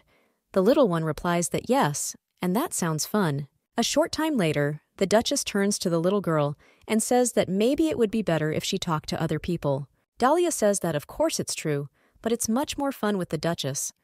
The girl understands that if she starts a conversation with someone, he will turn out to be as dangerous as Khan, who will only get worse. But suddenly, the main character notices how some kind of crowd has gathered there, and the Duchess asks what is happening there. The young lady then wonders if Adelicia has really come, but because of this crowd she doesn't see anything at all. The woman says how strange it is, and the little girl doesn't understand what she's talking about, but the Duchess then asks what brought the Emperor there. Dahlia, looking in that direction, really sees the Emperor and wonders why he suddenly came there. After which, the girl makes her way through the crowd and thinks that he didn't tell them that he was coming. When the little girl finally made her way through all these people, she sees the Emperor. Ashirasa thinks that this is her first meeting with the male protagonist from the original route, not counting Khan. But although the guy looks so kind, there is a perverted monster hiding inside him. The young man is also a prodigy who has already managed to awaken his power and is a transcendent with the powers of a saint. The girl thinks that he has not left the country yet and is playing the role of the Emperor's servant. But the young lady then wonders if he is up to something. But then the young lady sees someone else in front of her and is very surprised. After all, it turns out to be Adelicia Benitez. The main character then thinks in shock that who would have thought that in one day she would see almost all the game characters and her heart couldn't stand it. But then the young lady's brother turns to Dahlia Pesteros. It seems as if he has called the little girl a couple of times already. The young lady then apologizes to her brother, and then the two of them approach His Majesty. And they thank him for coming. The man responds by simply waving his hand, and Khan then asks why he arrived there without warning. The Emperor then states that, of course, in order to congratulate Khan on accepting the title, but then he claims that he would like to say so, but thought that the idiot Cedric might show up there. In the meantime, let the guy hold it. After which the guy standing next to the Emperor hands the Duke some kind of paper, and the main character, looking at her, thinks that this should be a congratulatory letter. The Emperor then claims that they can be free, but let Adelicia greet Lady Dahlia, after which she approaches the baby and greets her, claiming that she is Delicia from the poor Viscounty Benitez, and if the girl allows, she will join her later. The young lady then says yes with a smile on her face, and she herself thinks that this woman is too beautiful, but the girl still thinks why in Adelicia's deep eyes. Only impenetrable darkness is visible. The girl was raised as a mercenary within the walls of the criminal world, and since the transcendents were on her heels, there was nothing left for the girl, except to extend a hand to them. And she is a true saint. But despite this, Adelicia herself was unhappy until the very end, so the young lady doesn't even know if she can do anything. To help a woman overcome future obstacles, however, she wants to be her strength. A little time later, the baby sees Atseris standing nearby, and when he looks closer, he wonders what he's doing. The guy takes a glass of champagne in his hands and points it towards the light. After this, swirl the glass a little more. He puts it back, and the main character thinks whether he has always been so strange and whether this guy will really become the same as her brother. But suddenly, someone turns to the young lady and asks if she can have a minute. It turns out to be the Emperor, and he says that he is extremely embarrassed to tell her about this. But he heard that Cedric was hiding somewhere there, and therefore, if the girl doesn't mind, he would like to take him home. Khan just looks at the Emperor coldly, and then sighs and tells him to do what he wants. The blonde then thanks the guy, and then uses his powers. The main character, noticing this, thinks that the air around them suddenly became heavier. The Emperor claims that this will not affect them in any way, so the little girl doesn't have to worry, because in order to hide, the guy probably used magic, so he will track the consumption of the charge of this magic, and will be able to find Cedric if he searches through the energy flow. The baby thinks that he speaks as if it were so simple, but managing magical energy in such a large space requires skill. The The emperor then sniffs something and heads towards one of the servants, after which he says that this is where Cedric ended up. The young man then dispels his magic and says that for some reason his father was delayed this time. This turns out to be the second prince of the Frederick Empire, Cedric. The man at the same moment turns to his son and calls Togo a brat because he is a disgrace to the entire imperial family. So let him keep his mouth shut and follow him. The boy then does so with a smile on his face, and the emperor, passing near Haikon, also smiles and says that they will leave them, so they ask for forgiveness for the inconvenience caused. And Cedric then greets Hikanchik and says that everything would be fine, if only that asshole Aceris hadn't spilled the beans. However, the emperor only screams for Cedric to silently follow him, after which the guy sighs and goes to his father. The main character thinks that everything is just like in the game. After all, although Aceris looks like an angel, in reality he and Cedric do not get along at all. The young lady then realizes that, to be honest, Cedric is a real handsome man. He is a transcendental and the son of an emperor, but unlike Hikan and the other love interests in the original, he wasn't obsessed with Adelicia, although that may be why they didn't create a separate route for him. Suddenly, the main character notices how the guy is looking at her and immediately covers his eyes with his hands in shock. The girl then realizes what she did and thinks how stupid she is and why she just closed her eyes. But after the girl looks at the young man again, he just smiles and asks if she is Hikan's younger sister. The girl then tries to answer, but the emperor only screams for Cedric to move. And the guy, hearing this, nevertheless turns around and goes to his father, claiming to his majesty that he is already running, after which he tells Hikanchik that they will see each other again. The main character then thinks that they have left, and that she and her brother now look like a couple exhausted after the emperor. Haikon turns to the young lady and offers to dance sometime later, and the girl then agrees. However, at this moment, he approaches them Adelicia and addresses Lady Dahlia as well as His Grace the Duke of Pesteros. The main character understands that this is Adelicia and thinks that she really promised to return a little later. The woman then claims that from now on, she will be a maid of honor and a young lady. Therefore, he is entrusted to her care. The baby then realizes in shock that she didn't notice this before, and he thinks how Hikan reacted to the meeting with the main character. However, when the little girl looks at her brother, she sees that he is looking at her and wonders why he is staring like that. The guy then asks if the little girl likes the maid of honor, and the main character thinks in shock what he is talking about.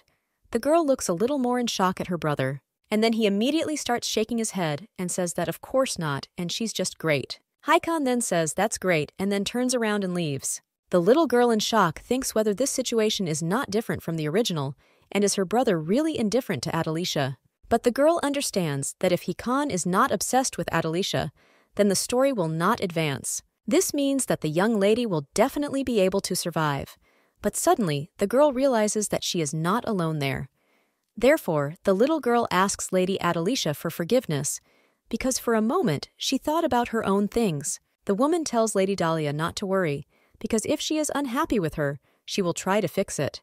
The main character thinks how she can be, because this woman is too beautiful, but the girl thinks how it could be otherwise. However, then the little girl realizes that she still didn't answer, so she immediately grabs the girl's hands and screams that no, and how can she be dissatisfied with her, because the little girl is very happy that she came there.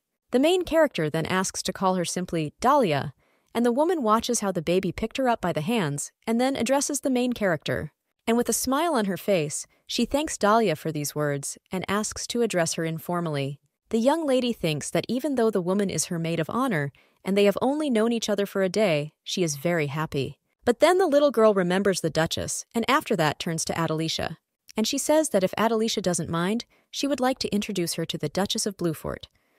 The woman then says that of course she doesn't mind, and the main character, heading to the Duchess, thinks that she loves both of them, so it would be great to become not friends, but the entire Duchess will definitely like Adelicia. After looking around a little, the girl notices a woman and turns to her, but the Duchess does not look very well. Beads of cold sweat run down her face, and then the glass falls from the woman's hands. The main character immediately runs up to her ladyship and asks if everything is okay and if she was hurt. However, the woman only breathes heavily, and when the baby puts her hand on her, then the Duchess immediately beats her off and tells Dahlia to get away from her now. The main character tries to object, but her maid of honor grabs the girl and tells her to stop. After all, the Duchess is all ready, but the young lady then wonders if the woman is falling into madness, But the little girl does not understand why she is and why now. After all, until now there has not been a single sign, but the little girl then realizes in shock that this is not so. And it was she who ignored the truth, because the young lady does not know at what reception the incident occurred during which the Transcendental went mad, and why not a word will be said about the Duchess after 4 years, and her son became the head of the family. Dahlia realizes that she has been given many clues, and there was an incident that marked the beginning of the main plot and changed the fate of the remaining Transcendents, and consequently, the Duchess of Bluefort was distraught at the reception. Hikan immediately runs up to them and orders the servant to immediately bring His Highness there. When everyone immediately starts running somewhere, the main character thinks that the only way to stop the maddened Transcendental is to plunge him into eternal sleep. But then the little girl remembers the Duchess's warm smile. And at this time, the woman touches the shield, and one of the people trying to escape immediately hits something. But when he touches something in front of him, he asks where it's coming from, and there's a wall there, and screams that they're trapped. Hikan understands that thanks to her strength, the Duchess of Bluefort creates the strongest barriers, and since she falls into madness, her strength turns against them. Adelicia then asks when His Majesty will move, and the guy claims that he will be there in a minute. And the woman then nods, and then turns to Dahlia and says that she must have been very scared. Adelicia also asks if she is okay, and claims that she will monitor the condition of the Duchess, so she asks the girl to quickly run away from there and hide. The main character then turns to Adelicia and says in a shaking voice that then it's her. However, the woman just turns around and claims with a smile on her face that she will be fine. Hikan then calls his sister and tells her to come to him because it's too dangerous there. And the main character, looking at him, just bites her lip. The baby remembers the lines written in her diary that her touch will bring salvation, and the writer hopes that with her power, she will give life to many people. So the baby thinks if she can fix something before everything gets worse. However, the Duchess suddenly turns to her, and then he asks if they could talk a little. The main character immediately remembers how she was a baby and how the woman took care of her. Therefore, the girl does not even know what to do, and at this time the Emperor arrives in the hall. He runs to Hikan, and the guy turns to His Majesty. The Emperor asks why the Duchess of Bluefort fell into madness because she had recently been in perfect order. But suddenly, they hear some noise, and then see that it is the Duchess. Adelicia realizes that things are bad, and Hikan then immediately rushes out of his place and heads to his sister, after which he grabs the baby by the hand. But when the guy does this, Dahlia only pushes him away, causing the guy to fall back. And the baby, just with a smile on her face, seems to be saying something to her brother. The Emperor then immediately grabs the guy by the hand and pulls him towards him. Then he tries to cover the shockwave with his cloak. He turns to Hikan and screams whether he has gone crazy, because once he gets into the barrier, he will immediately plunge into eternal sleep. But he has not even gone through the awakening stage, but the guy only screams out his sister's name again and tries to escape from the Emperor's hands. But when the young man sees the barrier, he clenches his fists and thinks why the girl, when she let him go, said that she was fine. While the young man is thinking about this, someone informs His Majesty that the wall surrounding the building has disappeared. And the Emperor says that this is excellent, and in this case, let them immediately begin the evacuation, after which the man takes his sword in his hands. And he tries to cut through the barrier, but when he swings the ball, he sees that there isn't even a crack left there. The blonde claims that they will just have to break through this barrier and save those two. The main character, at this time being inside the barrier, says that just a little more, and she wonders if she is inside the barrier created by the Duchess of Bluefort. The baby was worried that it would be difficult for her if she were inside, but fortunately she was not hurt at all, and even her arms and legs are still in place. The main character thinks that Adelicia must be out there somewhere and she must find her, after which the baby looks around and begins her journey. The girl remembers how her brother tried to save her, and she didn't expect that he would try to do this. Continuing on her way, the little girl thinks that she is curious what Hikan is thinking about now. Well, then she sees a lady with black hair, and when the woman turns around and sees Dahlia, he immediately runs up to her and asks how she ended up there and if she was hurt anywhere. The brunette also apologizes and says that she had to protect Dahlia. Well, the little girl with a smile on her face says that everything is fine, and she is glad to see that Adelicia is alive and well. And besides, it doesn't seem to her that this place is dangerous. But the woman claims that this is not so, and everything is the other way around. After all, with every second, this barrier becomes smaller. The main character then, in shock, asks if this is being said seriously, The woman replies that yes, and his walls are gradually shrinking.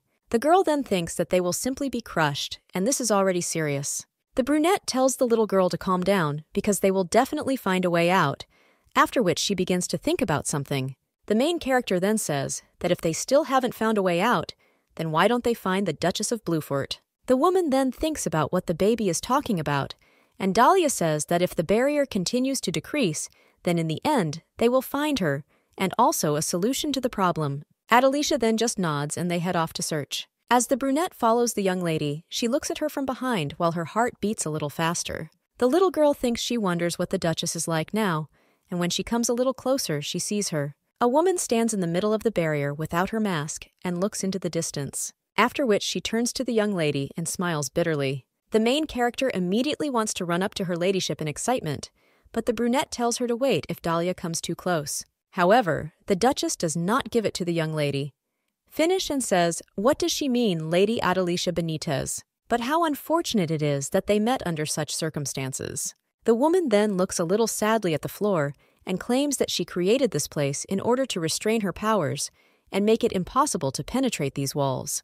But anyone except her is capable of leaving them, and the main character then turns to her ladyship and asks how she is. But the woman claims that the distraught soul is not allowed to become the same, and she intends to stay there until the very end. The main character then looks at the Duchess in shock, and then turns to Lady Adelicia, and she says that until she completely loses her mind, she would like to spend her last moments with Dahlia. So she asks if their girlfriend could leave them, but the woman wonders if it's worth doing. And the main character just grabs her hand and screams that she will be okay. After which, Adelicia closes her eyes and says that it's good, and in this case she will leave to report the situation to His Majesty, and finally stroking the baby's hands, she says that they will see each other soon. The Duchess turns to Dahlia and invites her to sit down. When they do this, the woman turns to the baby, and she apologizes for the fact that despite her concern, everything ended this way. The main character then just shakes her head and tries not to cry, and the woman looks at her with a slight smile and says that even if this is their last conversation, she doesn't care. However, then a sharp pain pierces the Duchess's chest and she apologizes, claiming that it looks like she doesn't have much time left. Dahlia is very worried about her, and the woman then turns to the baby, and she says that before she told her that transcendents are forced to eke out a lonely and tormenting existence, and asks if the baby remembers. The Duchess claimed that she too was filled with endless anxiety and worried that one day her power would consume everything around her. Because she had no one to share her worries with, the pain only grew. But then the woman met her, a kind, strong, loving, and slightly timid but wonderful child. And spending time with her, the woman felt less lonely each time. Therefore, she wants to believe that the young lady's brother, Duke Hyken Pasteros, will soon begin to change too. However, the fact that she will not see this is truly unfortunate. The woman says this with a smile on her face about the main character, and then cannot hold back her tears, and she thinks that she really cannot change anything. Duchess Bluefort said that she would save everyone, but the maddened Transcendental would never be the same again, and if the original plot remained unchanged. The girl thinks whether she will Hyken is the villain and the future of Adelicia. The baby's tears are tinged with pain and continue to flow from her eyes. And the little girl, holding out her hand, thinks that, however, right now, she wants to say goodbye to the Duchess with dignity. The woman then remembers the touch of the girl when she was very little, and the main character thanks the woman and says that the Duchess Bluefort replaced her mother. The baby with tears in her eyes says that she really loves her very much, but suddenly some kind of light begins to appear, and the barrier around these two simply disappears. Everyone is in complete shock from this, and the Duchess then falls on the young lady's shoulder. After this, the Emperor immediately runs up to her, but after examining the woman, he claims in shock that she simply lost consciousness, despite the fact that the Duchess almost turned into a berserker. But now her emotional background is normal. Adelicia then, in complete shock, asks whether transcendental madness can disappear so easily. The Emperor then claims that this incident should remain only between them and asks if everyone is clear, but then someone screams out the name Dahlia. It turns out Hyken. He immediately runs up to the baby and asks if she was hurt and if she was injured anywhere. Then the main character sees her brother's excitement and only waves her head in surprise. And the guy then asks why she, but still can't finish. The young lady then touches his face or asks if his brother was really worried about her. This makes the guy a little wary and then grabs the baby by the shoulder. But when the girl met a little, answer her in pain. Then he immediately removes his hand and apologizes. Then the emperor addresses them, and he claims that he is taking the Duchess Blücher with her because now she needs rest. The baby, then worried about the woman, asks if she's okay, and the emperor says that everything worked out thanks to her, and it seems that the Duchess's immense love for her. He revealed a previously unknown miracle to this world. The main vision then, with tears of joy in his eyes, thinks that everything worked out, after which she immediately runs up to her brother and hugs him tightly. The girl, crying, thinks that she is so happy, and her heart is relieved. The young man puts his hand on her back, hugging her back. After this, the emperor enters his carriage and thinks that he cannot believe it. After all, from the madness of the Duchess, there was not a trace left of Blücher, and, as he thought, it didn't seem to him then. After all, Lady Dahlia has the extraordinary power to calm the raging power transcendence. Well, the emperor doesn't know where or how she got this ability, but if the girl is on their side, then perhaps they will be able to get rid of the only weakness of the empire. However, when the guy said goodbye to the baby and said that he would like to know more about what happened, the man then asked that as soon as everything calms down, could she come to the palace? The little girl then just waved her head and the emperor thanked her, after which he extended his hand for a handshake, and when the baby took his hand, then he immediately asked if she had still thought about his engagement proposal. The main character then thinks in shock what he is talking about, and the man tells her not to worry because he was just joking, after which he waved his hand and said that I'll see you soon. The man understands that her face alone shows that the girls really like talking about engagement, and even the power of cleansing has weakened. Therefore, it seems that her ability directly depends on the emotions that the girl experiences for the person, and if the emperor's theory is correct, then now it will be better to show her yourself in the best light. However, the guy thinks that with the exception of the Duchess Blücher, almost all transcendents are real owners, and if they become aware that Dahlia is capable of purifying souls, so there will certainly be those who want to make her theirs, after which chaos will arise in the empire. Hey, the man thinks that perhaps he will tell Haakon everything about you. The time is right. In the meantime, he can entrust Adelicia with taking care of Lady Dahlia, after which he turns to the brunette and tells the whole story. The woman, having listened to him, says that it is clear, and the emperor claims that from now on she will protect Lady Dahlia as a maid of honor. The woman then says that it will be done, and the emperor then smiles and asks what she thinks of Lady Dahlia after their first meeting. Adelicia claims that the girl is kind, unshakable, and strong, and also simply incredible, so it would be wonderful if they were a little closer. 2 days later in the chambers of the imperial palace, the Duchess finally woke up. The emperor, who was nearby, immediately asked if she had woken up and how she was feeling. After all this, he claims that he would like the woman to keep Lady Dahlia's abilities a secret. The Duchess then says that yes, and she thinks that it will be better this way. She remembers how the little girl hugged her in tears, and now she claims that because this girl is her precious friend. The emperor then rises from his seat and states that he is glad that they have reached a consensus. However, he asks if the Duchess doesn't think that she should return to her lands. The woman understands that such a case, when a transcendental person overcomes madness, will undoubtedly become the topic of gossip and headlines for newspapers. And now the Duchess says that he is right, and as soon as she sees Dahlia, she will immediately return. The emperor then smiles and then leaves the room. In the corridor, he meets Atzeras and says that since the Duchess has woken up, it's worth sending a servant to her. The man then remains silent for a while, and the emperor turns to him, asking if he heard him at all. The guy then realizes that His Highness has addressed him and asks for forgiveness. The blonde then puts his hand on his shoulder and tells him to get distracted. It's a big surprise. But upon touching, I realized that he was not planning anything. But when Atzeras sees that His Highness has left, he immediately changes his gaze and thinks what happened to the Duchess of Blücher, because when the barrier collapsed, she was next to her. It is Dahlia Pasteros that the man then understands that he must find out everything as soon as possible and heads down the corridor. The next day, the main character thinks that because of the visit to the palace, she's all on pins and needles. But suddenly, the girl hears rumors that the transcendental man managed to stop his transformation into a berserker. These turn out to be servants from the palace, and one of them asks if it is true that no one was hurt, and this has never happened before. A little time later, the main character already comes to the emperor's office, and he says that it must have been difficult for Lady Dahlia to come there, after which he tells the girl to sit down and asks if she wants a cake. The main character then thanks him a little in shock, and then there's a slightly awkward atmosphere between them. After this, the emperor turns to the young lady and asks if she is ready to tell him everything. The girl just nods, and then claims that when the Duchess said that she wanted to talk to her for the last time.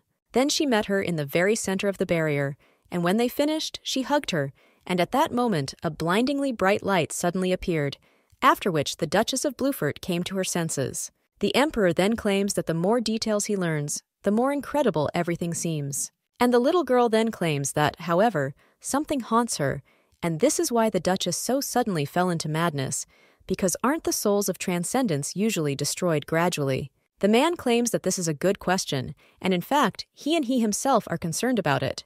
So right now, the Duchy of Bluefort and the Imperial family are conducting a joint investigation. Therefore, Lady Dahlia need not worry, and after this, the Emperor claims that he has something else, after which he claims that he would like to thank the young lady, and if she worries about anything, then she should definitely tell him, because even if she just wants to chat, then let her come to the palace.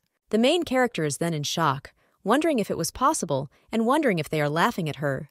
The man then claims that it is possible for the little girl to believe him, he should issue her a pass. But then silence still hangs between them a little time later. The main character is already holding in her hands the official pass to the Imperial Palace. The little girl smiles and thanks the Emperor, and then the man smiles back, and he says that now the time has come. Then the young lady hears a knock on the door. This turns out to be the Duchess of Bluefort. The main character of the video, a woman, immediately runs up to her and hugs her tightly. The girl says that she was so worried about the Duchess, and the woman then apologizes. A short time later, sitting on the sofa, they are having a conversation. The Duchess claims that she is returning to her estate, so she thinks that after everything that happened, she thinks it would be better to pass on her title to her son. And the main character then thinks that even though the Duchess of Bluefort survived, but Livonne Bluefort will soon acquire the ducal title anyway, and Duchess Bluefort herself will go far, far away. The woman then turns to the baby and says that the next time they meet, she called her Maria because she would no longer be the Duchess of Bluefort. The girl is a little surprised by this, and the woman asks if it's a simple name, and that's why she was silent about it. The Duchess thinks that Dahlia is one of the most dear people to her, so as soon as everything is resolved, she will often visit the capital, and hope that the next time they meet, they will both be happy. As a result, the Duchess of Bluefort returned to her country estate, and the young lady's life without her faded significantly. However, she made a friend who filled this void, and now the young lady hears someone knocking on the room. It turns out to be Adelicia. She turns to Dahlia and says that today the weather is simply wonderful. The main character is very happy about the arrival of her friend, and then offers to drink a cup of tea. The girl understands that since Adelicia officially became her maid of honor and began to frequently visit the Duchy of Pesteros, and just the thought that a girl can see how her favorite heroine lives makes her incredibly happy. But Adelicia still has to overcome a lot of difficulties and pain on her life's journey, so the girl thinks that she is glad that she can support her. Then the little girl turns to her friend and asks how she can be so beautiful. Adelicia is a little embarrassed by this and says that according to her, Dahlia is much more beautiful. The girl then thinks that she will be much nicer to her than to Hikon and says that she loves Adelicia so much. The young lady realizes that she has never had friends the same age before, so she is glad that she made friends with Adelicia. The brunette then says that as far as she can tell, Lady Peggy is simply crazy about Prince Leonard. The main character then says in surprise that she didn't expect him to be so popular and saw him only once. Well, he's not her type at all. The brunette then asks when Dahlia saw him, and the girl realizes that she accidentally spilled the beans. The girl thinks that she only saw him in the game, but never met him in person, and his face is so-so. Then the little girl claims that there are simply a lot of rumors about him, and the brunette then asks really, and says that although in fact he is not her type either. After which the two of them laugh heartily, after which Adelicia turns to Dahlia. And she asks me if she really likes such stories. The main character then asks why, and the woman says that it's just that usually when she talks about something like that, in the opinion of others, she is minding her own business. And it even happened that he would get angry with her, and the main character would then scream in shock, who dared to do this. And Adelicia claims that this is why she rarely opens up to other people. Dahlia thinks that this is logical, and since the girl grew up as a mercenary, and if she lived completely alone, it would not be easy for her to trust others. Now the little girl thinks that the girl is such a kind and vulnerable person, after which she puts her hand on Adelicia's and says that she will always be by her side. The girl is a little surprised by this, but then softens her gaze a little, and with a smile on his face, he thanks Dahlia. The little girl thinks how beautiful the lady is, and now she understands why many of the heroes of the story fell under her spell. After all, if you think about it, Adelicia and Aceras serve the Emperor, but the young lady does not understand what connects them, and judging by the original story. The girl often argued with Aceras. She claimed that she believed that he could change. And the young lady realizes that over time, however, she began to be attracted to him, and the little girl wonders if she can ask about it. After which he finally decides to do it, and says that during the ball, Adelicia was served with the Emperor. There was a young man with brown hair and green eyes. The brunette then asks if the girl is talking about Acaras, and the main character asks if she is close with him. Adelicia claims that they are just acquaintances, and then asks why the baby is interested. The girl then says that she was just curious, and thinks that it's nice because Acaras is a dangerous character, so she hopes that Adelicia will stay away from him. But suddenly, the main character hears someone calling her name, and it is a very familiar voice. After the baby turns around, she sees her brother there. When the guy approaches, Adelicia gets up from her seat and says that she is glad to meet his lordship. The guy just turns to Lady Benitez and claims that it is already late, so he believes that it is time for her to go. The main character then looks a little puzzled at her maid of honor, and she just smiles at her. And then he asks if she can visit Dahlia tomorrow. The baby says, of course, and then says goodbye to her. Adelicia tightly. And her brother, noticing this, only looks away, and a little time later when the brunette sets off in a carriage. The main character looks after her and thinks that 3 weeks have passed since Adelicia became her maid of honor. But Hakan hardly spoke a few words to her. There's not even a smell of mad love there. The young lady's brother then turns to her and says that the girl is a very flighty person, and Dahlia should be careful because Adelicia's every action Benitez was dictated by imperial decree. The main character then looks at her brother and wonders if he takes the brunette for an enemy. But then the little girl looks away and claims that Adelicia is a good friend. And after the departure of the Duchess of Bluefort, she had no friends left. The guy then looks nervously, and then he turns to the young lady and says that since she is Pesteros, she will still have friends. After which he says that they met only 3 weeks ago and have already become so close, and having said this, he turns around and leaves. And the main character thinks why he came there and whether it was to send Adelicia away. But the little girl still thinks that Hakan seems to have changed a little. The main character thinks that after the incident with the Duchess of Bluefort, her brother finally became kinder, and he even opens doors for her and humbly accompanies her. And he also gives her his hand when the baby gets into the carriage. And the young lady wonders if he really feels guilty for not being able to protect her during the fall, but the girl understands that she should think about it. At the next tea party, Adelicia claims that in a month there will be a ball at the Imperial Palace, and the girl asks if this is true.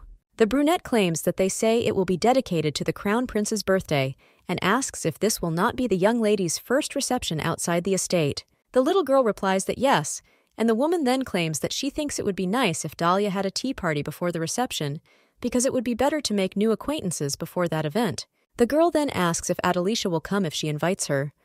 The brunette then says that it's natural, and the little girl, starting to eat her dessert, thinks that if she makes friends at the reception, it will be more fun. And besides, their pastry chef's delicious desserts are undoubtedly a treat for everyone.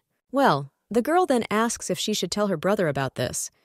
Adelicia says that of course he can send out invitations there. The main character asks if she really thinks so. And the girl replies that of course, I am Hakan too, and they will never refuse because. But then Adelicia stops her story and looks at the maid behind her. After which he leans over to the young lady and whispers in her ear that the Duke himself does not understand how much he adores Dahlia, and because she is close to her, he is wildly jealous. The main character then thinks in shock that this simply cannot be, but if you remember, the guy claimed that they met only 3 weeks ago and had already become close, and the girl thinks that he is definitely jealous.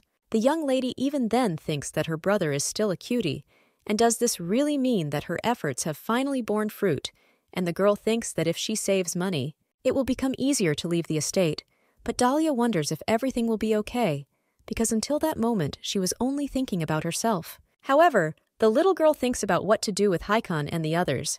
Now the girl is knocking on her brother's room. And then the guy, sleepy, comes out, opens the door and tells her to come in. After the little girl enters the room, she sees mountains of documents on the table and thinks that it looks like he has a lot to do. And yet, being a duke is not easy. Then the guy sits down at his desk and starts working. Then the main character thinks that he is working at an alarming speed. Hakan then asks what brought her there, and the girl thinks how she can tell such a busy person. That she wants to have a tea party, so the little girl says that it's nothing, and she just misses her brother. The guy claims that if it concerns her tea party, then he has already taken care of everything and she can contact the butler for details. Dahlia is then a little surprised, and then asks her brother how he knew. She soon denies that the maid overheard her conversation with Lady Benitez and reported the conversation to him. The main character remembers this maid and then remains silent a little awkwardly, after which he turns to his brother and apologizes, after which he says that he must be busy, but the guy claims that this is not important and is a mere trifle. The baby then just smiles and then gets up from her seat. Then he goes up to his brother and thanks him. The guy claims that it's already late, so let her go to bed. The main character agrees, but then asks if she can stay with him for a while longer, and the guy says that she should do as she wants. The baby is very happy about this, after which she pulls another chair and places it next to her brother. But as she climbs onto the chair, the girl thinks that the table seems too high. Heiken, looking at her, believes that the girl was not tall enough for his workplace, and the main character says that it means he has always been so tall, but the guy claims that even at her age, he was much taller. The baby then notices a slight smile on her brother's face, and because of this, she herself cannot help but smile, after which the two of them, while at the table, go about their business. A short time later, the guy fills out another document, but then he notices something, and looking to the side, he sees that his sister has already fallen asleep. The guy thinks that she looks like a pig, but then he thinks that she is just a short time ago. He was all alone for himself, but then the little girl sided with him, and no matter how badly he treated her, the girl still did not back down. Therefore, the young man thinks why everything turned out this way. At this time, the maid enters the room and excitedly apologizes to his lordship, but claims that Lady Dahlia has disappeared. But then she sees the girl in the Duke's office, and he screams in shock whether she was there all the time. The guy then gets up from his seat, and he claims that he tried to wake her up, but it seems that she only fell asleep more deeply. But the guy realizes that in fact he didn't even try, after which he claims that he will take Dahlia to her chambers. And a little time later, the young man leaves his sister on the bed and remembers the words of the emperor. The blonde claimed that the life of a transcendent is very lonely, but the young man now thinks that it's strange. However, he no longer feels like one. The next day, the main character wakes up and thinks in shock. How could she possibly fall asleep there? But her cheeks spread across the table, and she still hadn't let go. Heikan must have had a good laugh at her, but the girl thinks that this is at least some kind of variety in his dull life. A few days later, replies to her invitations finally arrived, and the little girl thinks that that's why they are Pisteros, because all those invited responded positively. The young lady says they will arrive with their mothers, and Adelicia claims that it cannot be otherwise, because each of them wants to meet the baby after that. She points to one of the nicknames and says that she heard this lady was close to Dahlia's mother, the previous Duchess of Pisteros, and she also wanted her daughter to become the young lady's maid of honor. The main character asks if it's true, because she didn't know, and Adelicia says that in fact, many ladies wanted to take the place of her maid of honor, and she is glad that she became her. The main character then claims that she is also glad that Adelicia is now with her. The girl smiles in response to this and immediately hugs Dahlia, after which he turns to her and says how happy she is that they are together. The young lady thinks the girl is like a puppy. A short time later, the day of tea comes, and the little girl greets Madame Patricia and Lady Rose, and then thanks them for coming. The woman then tells her daughter to just listen because Lady Dahlia knows her name. The main character thinks that they are so happy, and it's good that she listened to Adelicia and remembered their names. After which another woman comes and asks to forgive her because this is their first meeting. So she asks to be allowed to introduce herself and says that her name is Lady Henry. And Dahlia understands that here is Madame Henry, whom Adelicia was talking about, and the young lady greets her, claiming that she is glad to meet you. But now the main character thinks that as soon as the tea party began, the girls immediately began to offer the young lady joint activities. The main character claims that this is a great idea, and it should be interesting, so she and Adelicia, well, the young lady does not have time to finish her sentence. How one of the women turns to her and claims that what a pity this is. After all, if she chose her daughter, who was trained to be a maid of honor, as her companion, then she definitely wouldn't worry about anything. Adelicia, hearing this, tenses up a little, and after that there is silence at the table. But then the brunette gets up from the table and asks for forgiveness, but claims that she is forced to take her leave. The main character grabs her maid of honor by the hand and looks at her worriedly. The girl whispers that everything is fine.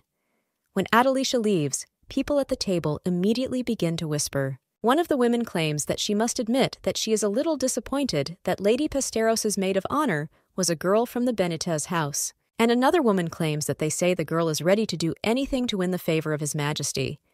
Another woman thinks Lady Dahlia should know about this. And the main character thinks that Adelicia just left, so the girl claims that they are mistaken, and Adelicia is not like that at all. And she is also grateful that His Majesty chose her as her maid of honor. The woman then asks in shock if the lady is talking about His Highness. And the main character, with a smile on her face, replies that her mother did not have time to appoint her a maid of honor while she was alive, so His Majesty helped her with this. The woman who first started talking about Adelicia then gets a little embarrassed and says that it's understandable. The other ladies then say that they didn't even know that the Benitez family got along with the emperor. And the main character then claims that today she had a wonderful time. But this is where the tea party comes to an end. The event ended on an awkward note, and its rudeness made many people feel uncomfortable. Therefore, after tea, they constantly apologized. And when the young lady was convinced of the sincerity of their words, comfort and peace reigned around again. Now the young lady thinks that although it was not easy, she is happy that everything ended well. After which the baby sighs, but then someone turns to her and says that Dahlia protected her. It turns out to be Adelicia, she thanks the girl, and Dahlia smiles in response. A little time later, the brunette is already heading towards the carriage. The girl thinks that she is glad that Dahlia turned out to be such a wonderful person. Adelicia remembers her conversation with the emperor, and the blonde claimed that if a girl feels even the slightest attachment to a transcendental, she can heal his wounded soul with one touch. And by the time this becomes known, they must win Dahlia to their side. However, now the brunette thinks that she is obliged to protect Dahlia. A little time later, she is already in the palace, and when a girl enters one of the rooms, someone claims that they are glad to see her. It turns out to be His Majesty the Emperor, and the guy asks how Lady Dahlia is doing. The brunette then sits on the sofa and says that it's great, as always. The blonde then says if something happened now, it would be a disaster. Well, in any case, he wants the girl to do him a favor, because soon there will be a ball in the imperial palace, and during the reception, he needs to introduce his son to Lady Dahlia. The guy states how he would like to introduce both princes, but that brat Cedric has escaped from the palace again. The brunette then claims that she will be from the moment he last ran away. A month has already passed, and His Highness then says that he is right on point. The girl then claims that during the ball, Lady Dahlia's partner will be the prince.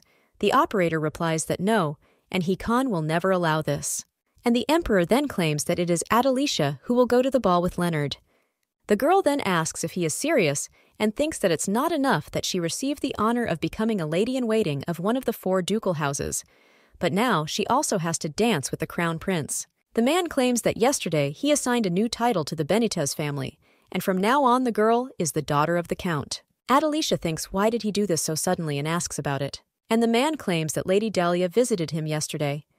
The little girl insisted that Adelicia was a wonderful person and deserved to be treated properly, and the girl said this so boldly, but the emperor understands that he claimed that he understood her perfectly. However, he asked what he would get in return. The girl didn't even know what to answer then, but then she claimed that if this does not concern her engagement, then she is ready to fulfill any of his wishes. The emperor thought how cute she was, and thought what a pity it was that he didn't have a daughter. After which he agreed, and said that in this case he would grant the Benitez family the title of count. The young lady asked if it was true, and the guy then claimed that, of course, and in return asked if she could hug him. The main character then wondered in shock why he asked for something so strange, but then she finally agreed, after which the baby hugged the emperor, and the guy then felt that his mind is clearing and her affection seems to be growing.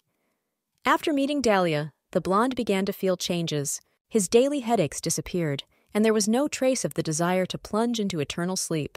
Therefore, the guy thinks that it would be great for the girl to continue visiting him, and now tells Adelicia that this is how it all happened. The girl is then a little embarrassed, and when she is about to leave, His Highness asks him to take care of his son at the ball. The girl then heads down the corridor and thinks about Dahlia, but the girl has done so much for her. But then someone passing by pushes her and Adelicia, then asks for forgiveness. However, when he turns around and sees Acarus's face there, the guy just smiles and then says that he hopes my lady wasn't hurt.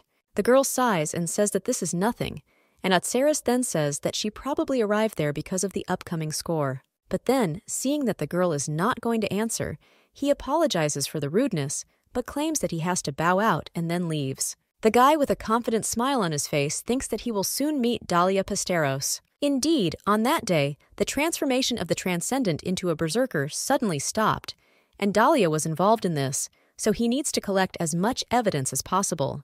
Akaraz, thinking about this, just smiles and continues on his way. A little time later, the main character is already preparing for the ball, and the maids say that their lady is simply beautiful. The main character is embarrassed by this, and a little later, going out into the corridor, she thinks that since the ball will be held in the imperial palace, they worked hard on her image, and although usually Hikan simply instructs the syllables to purchase all the most expensive things, but this time he personally chose the bracelet for her, and looking at him, the main character thinks, "What do they say? This bracelet stands like a whole mansion," and the girl thinks what will happen if she loses it. But suddenly the little girl hears someone's steps, and when someone sees it, they are very surprised and admire the image. It turns out to be Adelicia. She smiles warmly at the young lady, and the main character immediately comes up to her and screams that Adelicia is simply beautiful. This makes the girl smile and claims that Dahlia is also incredibly beautiful. She also saw His Majesty and wanted to thank her. The girl says that this is nothing, and at this time, the maid turns to her and asks if her lady could sit down for a while because she wants to fix her hair. A short time later, Dahlia is already sitting with Adelicia, and the brunette asks if her friend is worried because today she will attend the ball in the palace for the first time. The main character says that as long as Adelicia is around, everything is fine, but then she asks, why didn't she go to His Highness and wouldn't he be her partner? But seeing the brunette's reaction, the main character thinks that she doesn't seem to like it. The young lady understands that Crown Prince Leonard was a good secondary character, but since he did not stand out in any way, he did not become one of the main male characters, and for the heroine, he was rather a good friend.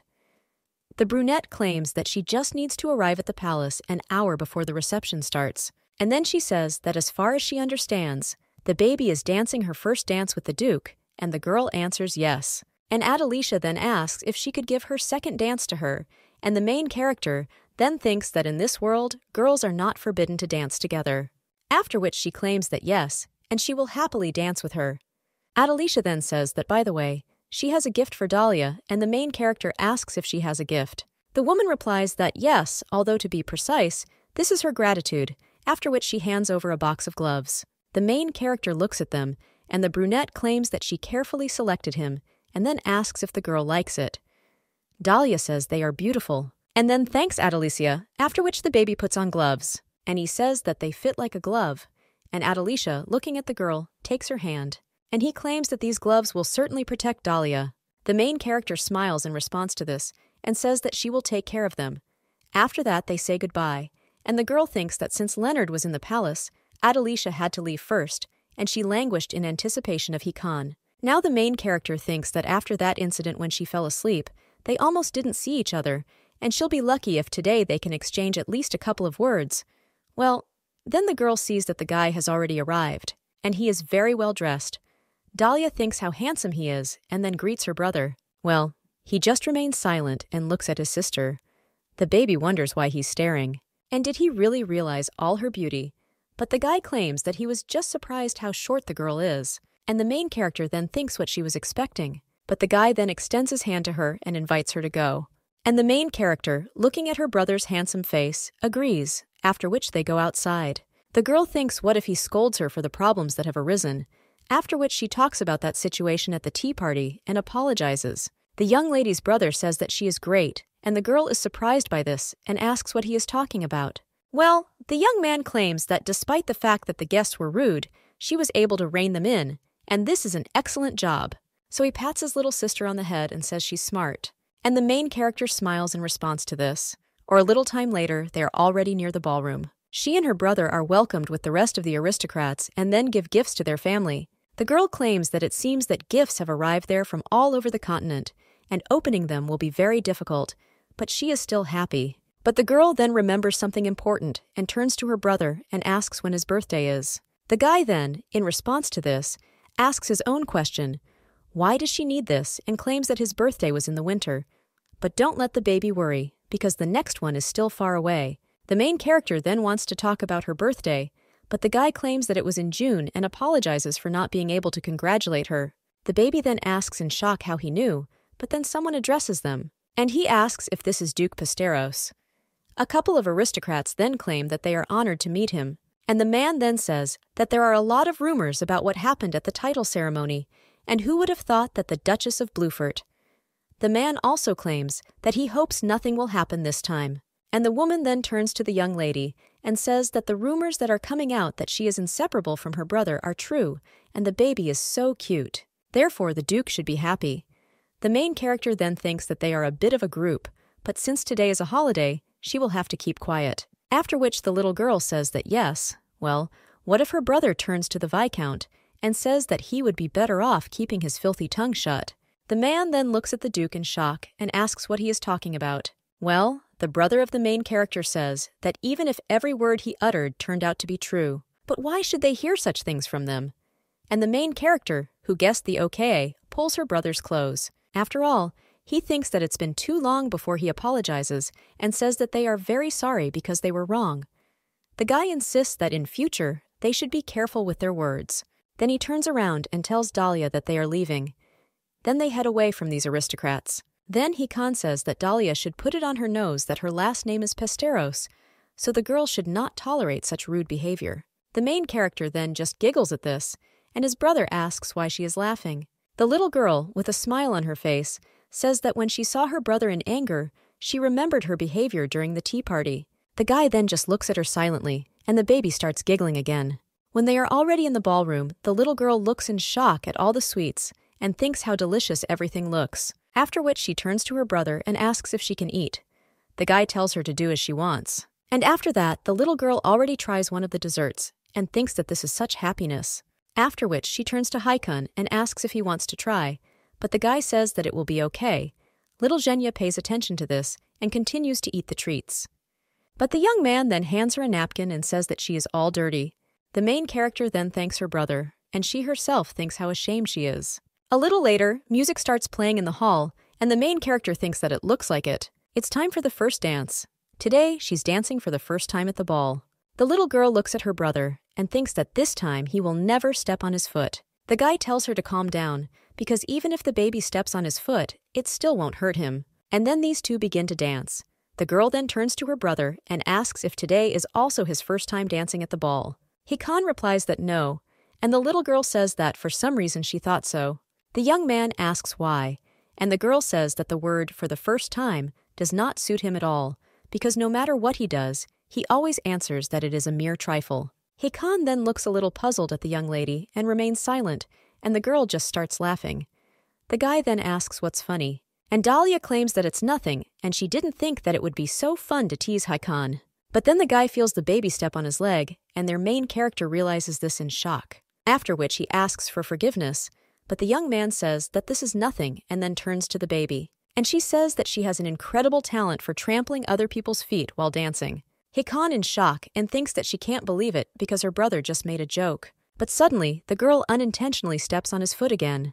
When the dance ends, the young lady asks if she should call her brother a doctor, and the guy tells her not to talk nonsense. But then someone approaches his lordship and claims that His Highness the Crown Prince has already arrived. Hikan then turns to his sister and says that they should greet him, and the little girl wonders if she will finally meet the Crown Prince. All the people come closer to the prince, and the little girl thinks that he turned 16 this year. And looking at the guy, he understands that this is the Crown Prince of the Empire, Leonard Ormus Mikhailio. Hikan approaches the prince and says that they have not seen each other for a long time. The guy replies that yes, and the Duke did a good job.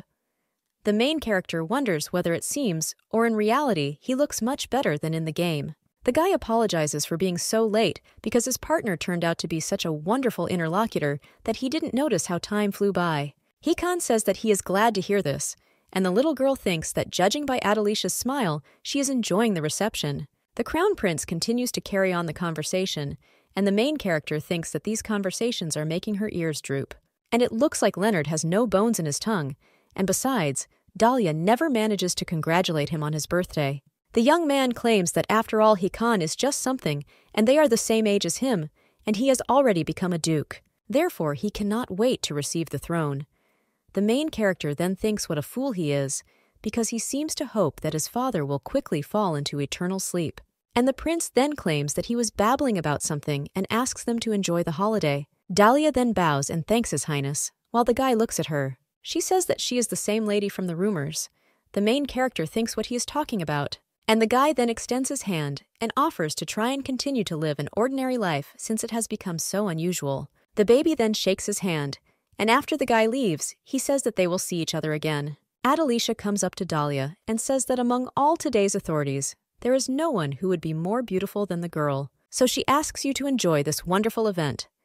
Dahlia smiles sincerely in response to this, and the crown prince then asks when the next dance will start. The servant then claims that he can ask to start right now, and the guy says that it is wonderful, and then they will do so. After that, he invites Adelicia to dance. Then the girl replies that yes, and that sounds great. Well, when she leaves, she whispers that Dahlia hopes I forgot their promises, and the next dance is hers. The main character then waves her hand to her maid of honor, and after that music begins to play in the hall. When Adelicia dances with the crown prince, she thinks that she is already sick of his stream of words. And Leonard suddenly says that he heard an interesting story, and they say that it's Heiken's sister, Lady Dahlia, has a special ability. The brunette asks what he is talking about, and she herself thinks whether the emperor told him, but the girl understands that His Majesty would not do that.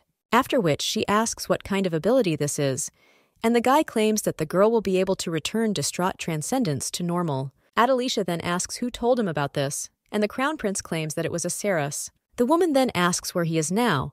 The prince says that he does not know and must be somewhere in the palace. Adelicia then turns to His Highness and asks him to allow her to leave for a while after this dance. The girl understands that she must immediately find a Saras with her brother at this time, and the guy says that of course he foresaw this. But still, I didn't expect to be so tired. The baby just laughs awkwardly in response to this.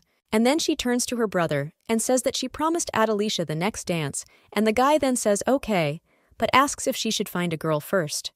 The baby then says yes, and after she is about to leave, Hikon says that after the dance, let Dahlia immediately return there, and the girl agrees, but thinks that only she needs to breathe some air first. After which she goes out onto the balcony and thinks that she can finally film this road in this amazing thing. Standing on the balcony, the girl thinks that the wind is quite strong today. Well, then the little girl notices something moving on the tree and wonders if it's squirrels. But suddenly, the wind blows even stronger, and the baby immediately grabs her hair because it could be ruined. But after the wind ends, the little girl sees her bracelet already on one of the trees and realizes that she is in trouble. Dahlia thinks that she said that she would care for him and cherish him, so she needs to get him as soon as possible. But suddenly, someone turns to the young lady and asks if it happened because of him.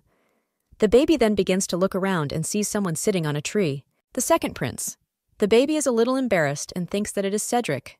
The blonde then asks if she wants to return this bracelet, because if so, he will help get it. But in return, he asks to keep their meeting secret. After which, the guy uses his magic, and with the help of it, gives the bracelet to the young lady, and the baby, when they receive the jewelry back, thanks him. The baby then thinks that Cedric also has power, but then she turns to the guy and asks if he doesn't want to go inside. The young man then smiles and says that, to be honest, he doesn't really like the crowd, and the little girl then claims that since today is the crown prince's birthday, soon there should be a ball in his honor, but the guys claim that that's not going to happen because there is no one who would like to congratulate him. The baby then claims that this is quite sad to hear, after which silence hangs between them, and the girl thinks how can he say such sad things so easily. But then Adelicia. He hears him speak and understands that this is all Adelicia's voice, and it seems that she is looking for Dahlia, but the girl thinks that, however, she hears another voice and thinks who she is with. But when the young lady is about to leave, someone turns to her. It turns out to be the second prince. He asks the young lady if her name is Dahlia, and after that, he asks if she could be him a little longer. The main character, shocked by this, asks what he is talking about, but then feels like she is no longer standing on her feet. And the girl, being in the air, covers her mouth with her hands so that I scream too loudly. And after a little time, the girl already finds herself on a tree near the prince. The little girl thinks that the fire just happened, and when she reaches out her hand, she thinks that some kind of barrier surrounds her. The guy then says that now she can speak, but not too loudly, and the little girl asks why he did that.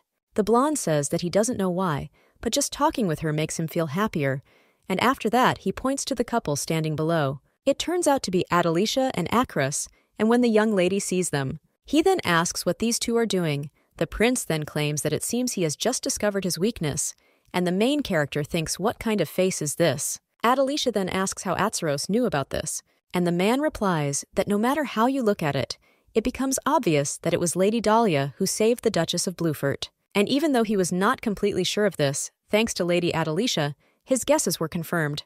The main character then thinks in shock that they are talking about her, but the girl does not understand how Atzeros found out about this. The prince then says that this is what they are talking about, but asks what person they were talking about. The little girl just looks away and says, "Who knows?" And when after that he looks down again, he sees that Adelicia has returned back. But the girl thinks what Atzeros was up to because the salvation of the Duchess of Bluefo was a miracle and not a manifestation of her own strength.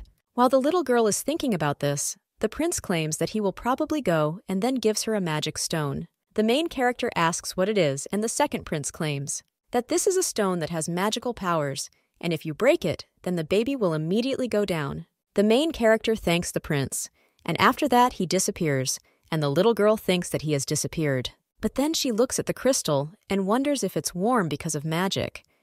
The young lady also thinks it's incredible, but then cracks begin to appear in the crystal, and when the young lady looks at her hand, she sees that the crystal is already completely broken, so the baby thinks whether it broke too easily, but then she remembers that if she breaks it, she will immediately go down, after which the baby immediately begins to fly down. However, she understands that Atzeros is there now, and she closes her eyes from the fear of what is now falling down. But the baby only slowly goes down with the help of magic, and then stands on her feet. Akaros then asks Lady Dahlia if this is it, but after that, only an awkward silence hangs between them, and Akaros looks at the young lady, after which he asks for forgiveness, but claims that he seems to have forgotten to introduce himself, after which he turns to the respected Lady Dahlia and says that his name is Akaros, and he is also a devoted servant of the Emperor. The baby asks if he knows her name, and the guy replies that her silver hair is so beautiful that once you see them, it is impossible to simply forget. The guy thinks that he is sure that the girl heard perfectly well what they were talking about with Adelicia, but this is not so important because now he has to check something. After which the young man turns to Lady Dahlia and says that if she doesn't mind, she asks if he can shake her hand. The main character asks in surprise if he wants to shake hands, and she herself thinks why in this world everyone loves these handshakes so much, after which she says that, of course, yes. And he shakes the guy's hand, and the young man then looks at his hand, and he is a little silent. The main character then asks if something is wrong, and the guy replies that no, and he just thought the girl was a very unusual person, but it seems he was wrong.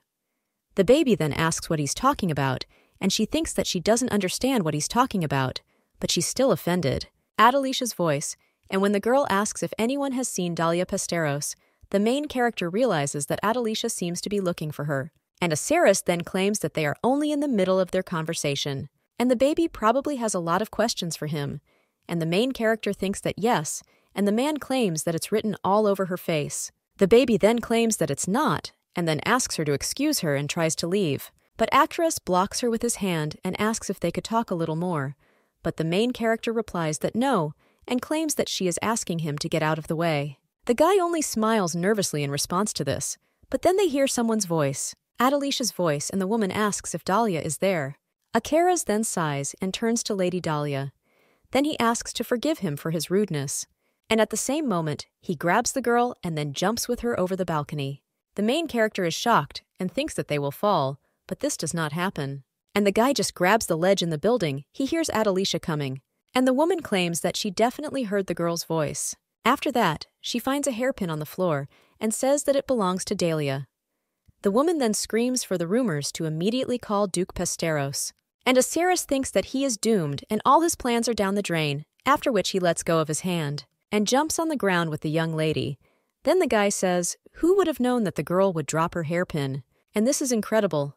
But the main character thinks what he's talking about, and the guy says it like it's her fault. Atzeros then turns to the young lady and says that if it turns out that he kidnapped her, then he will not avoid problems. But the little girl then asks why he did it, and the guy is silent for a while. He turns to Lady Dahlia and says that he will be honest. Then he claims that he actually has a plan. The main character asks if he is talking about the plan, and the guy replies that yes, and unfortunately he cannot share it with her right now. However, later she finds out about everything. Dahlia shudders at the fact that Atzeros is approaching her so quickly, and then he turns to the guy and asks if he always keeps his plans secret. The guy says that he has been like this for as long as he can remember, and he will not change. And the main character at this time thinks that this sounds very familiar. It seems to her that Adelicia is in the game I once told him that everything was okay and he could change. The girl Winnie's wishes that in the future they will be obsessed with each other, and now he claims that it seems like that because even people's tastes usually remain unchanged. And the young man says that apparently she does not intend to console him, but after that he gets up and says that he thinks they should go back before they get caught. After which he leaves, and the main character at this time says that he will definitely become a bad person. The guy then turns around and asks what she is talking about, and the main character thinks that language is her enemy. Then the girl claims that this is nothing, and she thinks that they should. But suddenly someone interrupts her and asks what they are doing there. The main character then turns around in shock, and he sees his brother, the guy, breathing heavily, asks what all this means. Dahlia wonders if this is Hikan, because if so, it seems Atzeris is in deep trouble. The brown-haired man immediately turns to Hikan and says that it's simple, but the young man does not let him finish and orders him to close his mouth. Akaras then asks for forgiveness. Hikan turns to Dahlia and says that he is waiting for her explanation. The baby then claims that she simply accidentally dropped the bracelet he gave her. He fell from the balcony and got lost, and as a close associate of the Emperor, Mr. Asiris helped her find him, and the little girl says that she understands that she shouldn't have gone down there. Hikan only remains silent in response to all this, and then sighs. And he turns to Asiris. He claims that he thanks him for helping his sister and will definitely repay the debt. Asiris says that this is his responsibility and says that he is rejecting this. After this, the guy leaves and finally looks at the young lady. After the Emperor's close associate leaves, Hikan leans towards his sister. The baby apologizes for causing so much trouble, and Hikan, he says, there is no need to apologize. However, he adds that Dahlia does not need to waste her energy looking for some trinkets. The baby only remains silent in response to this, and her brother then says that the ball is over and then offers to go home. But the little girl turns to him and then apologizes, and she claims that she cannot move. The girl grabs her leg and says that she thinks she has sprained her ankle, but then someone picks her up. It turns out to be Hikan. The little girl just notices that she smiles, and when the guy starts walking, then he hugs him and says that I'm really sorry. Hikan only claims that it is good that the girl realized her mistake. His Highness the Crown Prince is now claiming that the ball was going like clockwork until Lady Dahlia disappeared and everything went to hell. But today is his birthday, and the guy says that he thinks he will get another chance. After this, the young man notices that someone is standing near the carriage and sees that it is Lady Adelicia.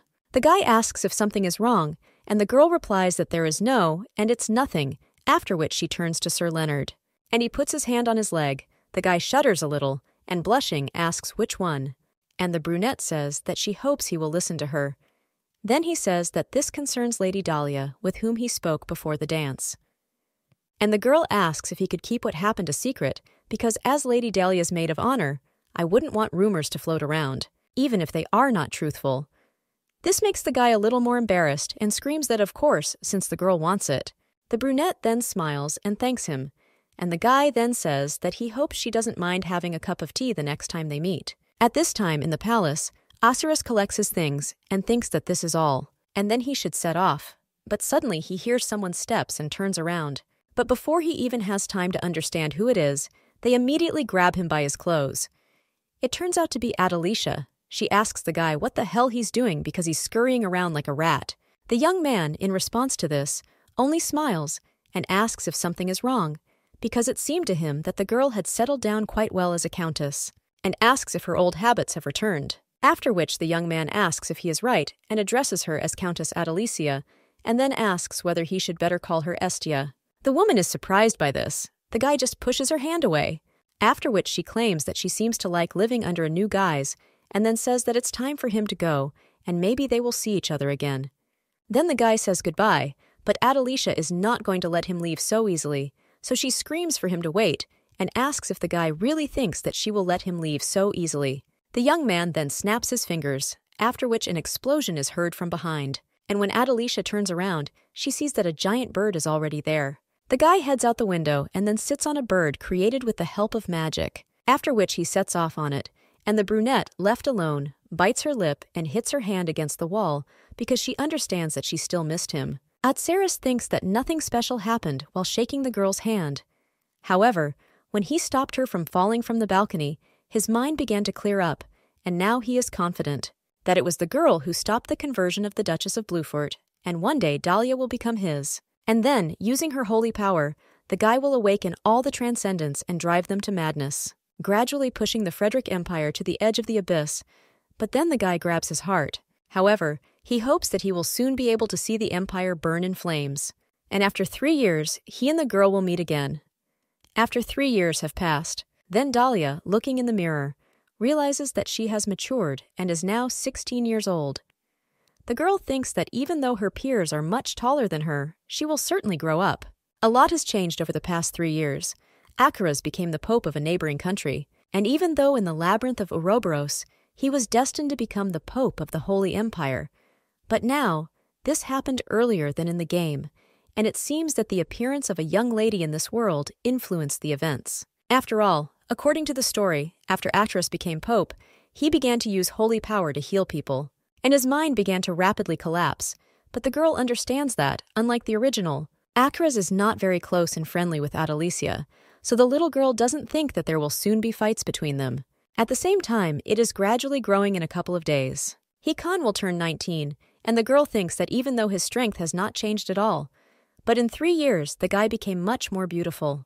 The baby then looks at her brother, and he asks why she is staring at him. The girl says no, and she was just lost in thought. But the little girl with a smile on her face hopes that Hikan will remain like this forever. A short time later, while in the garden, the little girl asks what she should give her brother this year, and Adelicia believes that if the gift comes from Dahlia, he will be happy with anything. The baby says that her friend is probably right, and the girl then asks if it turns out that Dahlia wants to see his surprised face. The little girl eats dessert and thinks how delicious it is, and then says that she is worried. After this, the girl says that's great, and then she'll go shopping tomorrow. The next day, the girl is ready, and thinks that today she will spend her pocket money, after which she turns to her nanny and tells her to be picked up in 3 hours. The girl thinks that her first gift will be a fountain pen. After all, if her brother has a beautiful and comfortable hand, then it will be easier to work with. After this, the little girl enters the store and says that she came to buy a gift for her brother. The man asks what she is looking for. The girl says that it is something easy to use, but at the same time sophisticated. The salesman then bends down under the counter and asks the lady to wait a little because it's there somewhere. Well, then someone approaches from behind and asks if the girl is looking for a gift for Hikan. And the main character thinks what a familiar voice this is, and when she turns around, then he sees a brunette. The little girl is immediately surprised and thinks that dark hair and ordinary clothes look inconspicuous. But this face is exactly the same as the emperor's.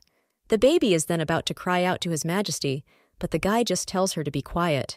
The salesman rises from behind the counter and asks if the lady was talking about something, and the little girl replies that no, and she didn't say anything. And after that, he turns to the seller and asks if he could wrap that pen for him. The man says yes, and of course, and then asks him to wait. The emperor then turns to the girl and says that let this be his gift for Hikan, and the girl thinks that perhaps she should yield to His Majesty. And then she thanks him, and the guy says that they haven't seen each other for a long time. Legs, the young lady, just asks what brought him there. The emperor then claims that he was actually looking for the escaped Cedric, and then I saw her in the store and couldn't resist. But the main character asks why he came to her, and the guy asks why she didn't visit him for a whole year. The little girl asks in shock what he's talking about and thinks there's nothing he should do. And the guy says that he was waiting for her and even personally checked every letter, but the girl did not send him a single message. But the girl then asks how she can disturb His Majesty. However, the guy says that not a word more, because of course she can. After which the man turns to the young lady and asks if it turns out that she never bought anything for Hikan. After which the emperor says that he will help, and the girl then takes his hand and thanks him. The nanny, who stays away so as not to disturb them, only excitedly addresses the lady. After this, the baby goes to see His Highness, and he asks if she has already decided on another gift. The little girl says that maybe it's worth picking up some clothes, and the emperor claims that he wouldn't recommend visiting the atelier, because even though you can't tell from Hikan, he has excellent taste in clothes. So it's unlikely that he would be pleased with something like this, and even if he wore her gift every day, he would definitely be shedding tears inside.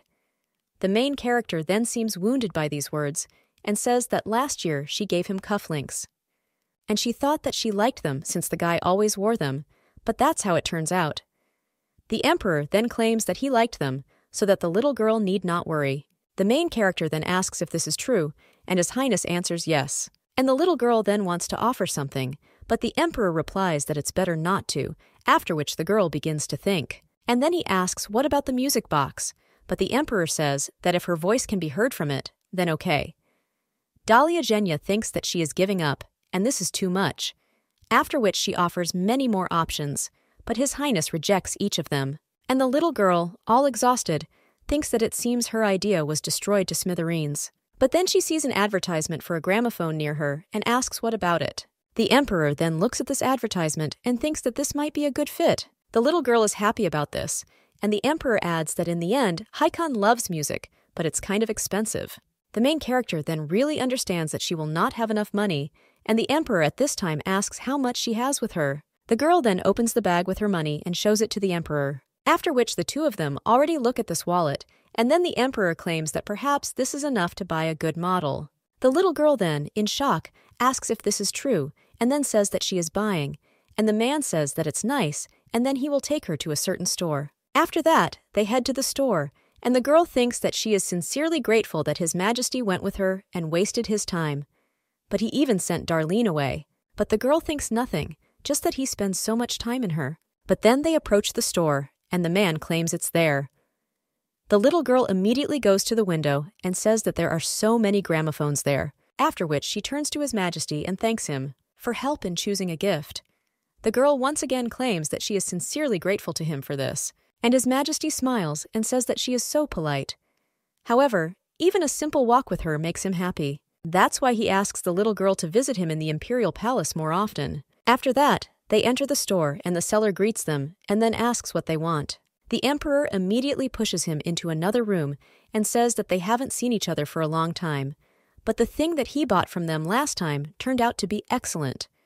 The main character does not understand what is happening and then approaches one of the gramophones and examines it. A short time later, the seller leaves this room and asks for forgiveness for the wait. The girl says that this is nothing, and the seller then asks what she wants to buy. The little girl says that she wants to buy a gift for her brother and asks him to recommend their best product to her. The guy then points to one of the gramophones and claims that it is their new product called Mytel Blue, and he is the latest edition. The little girl then asks how much it costs, and the seller says that 490 dillons. The main character understands that 1 dillon in this world is equal to about 2,001, and it turns out that he is worth 1,000,000 won.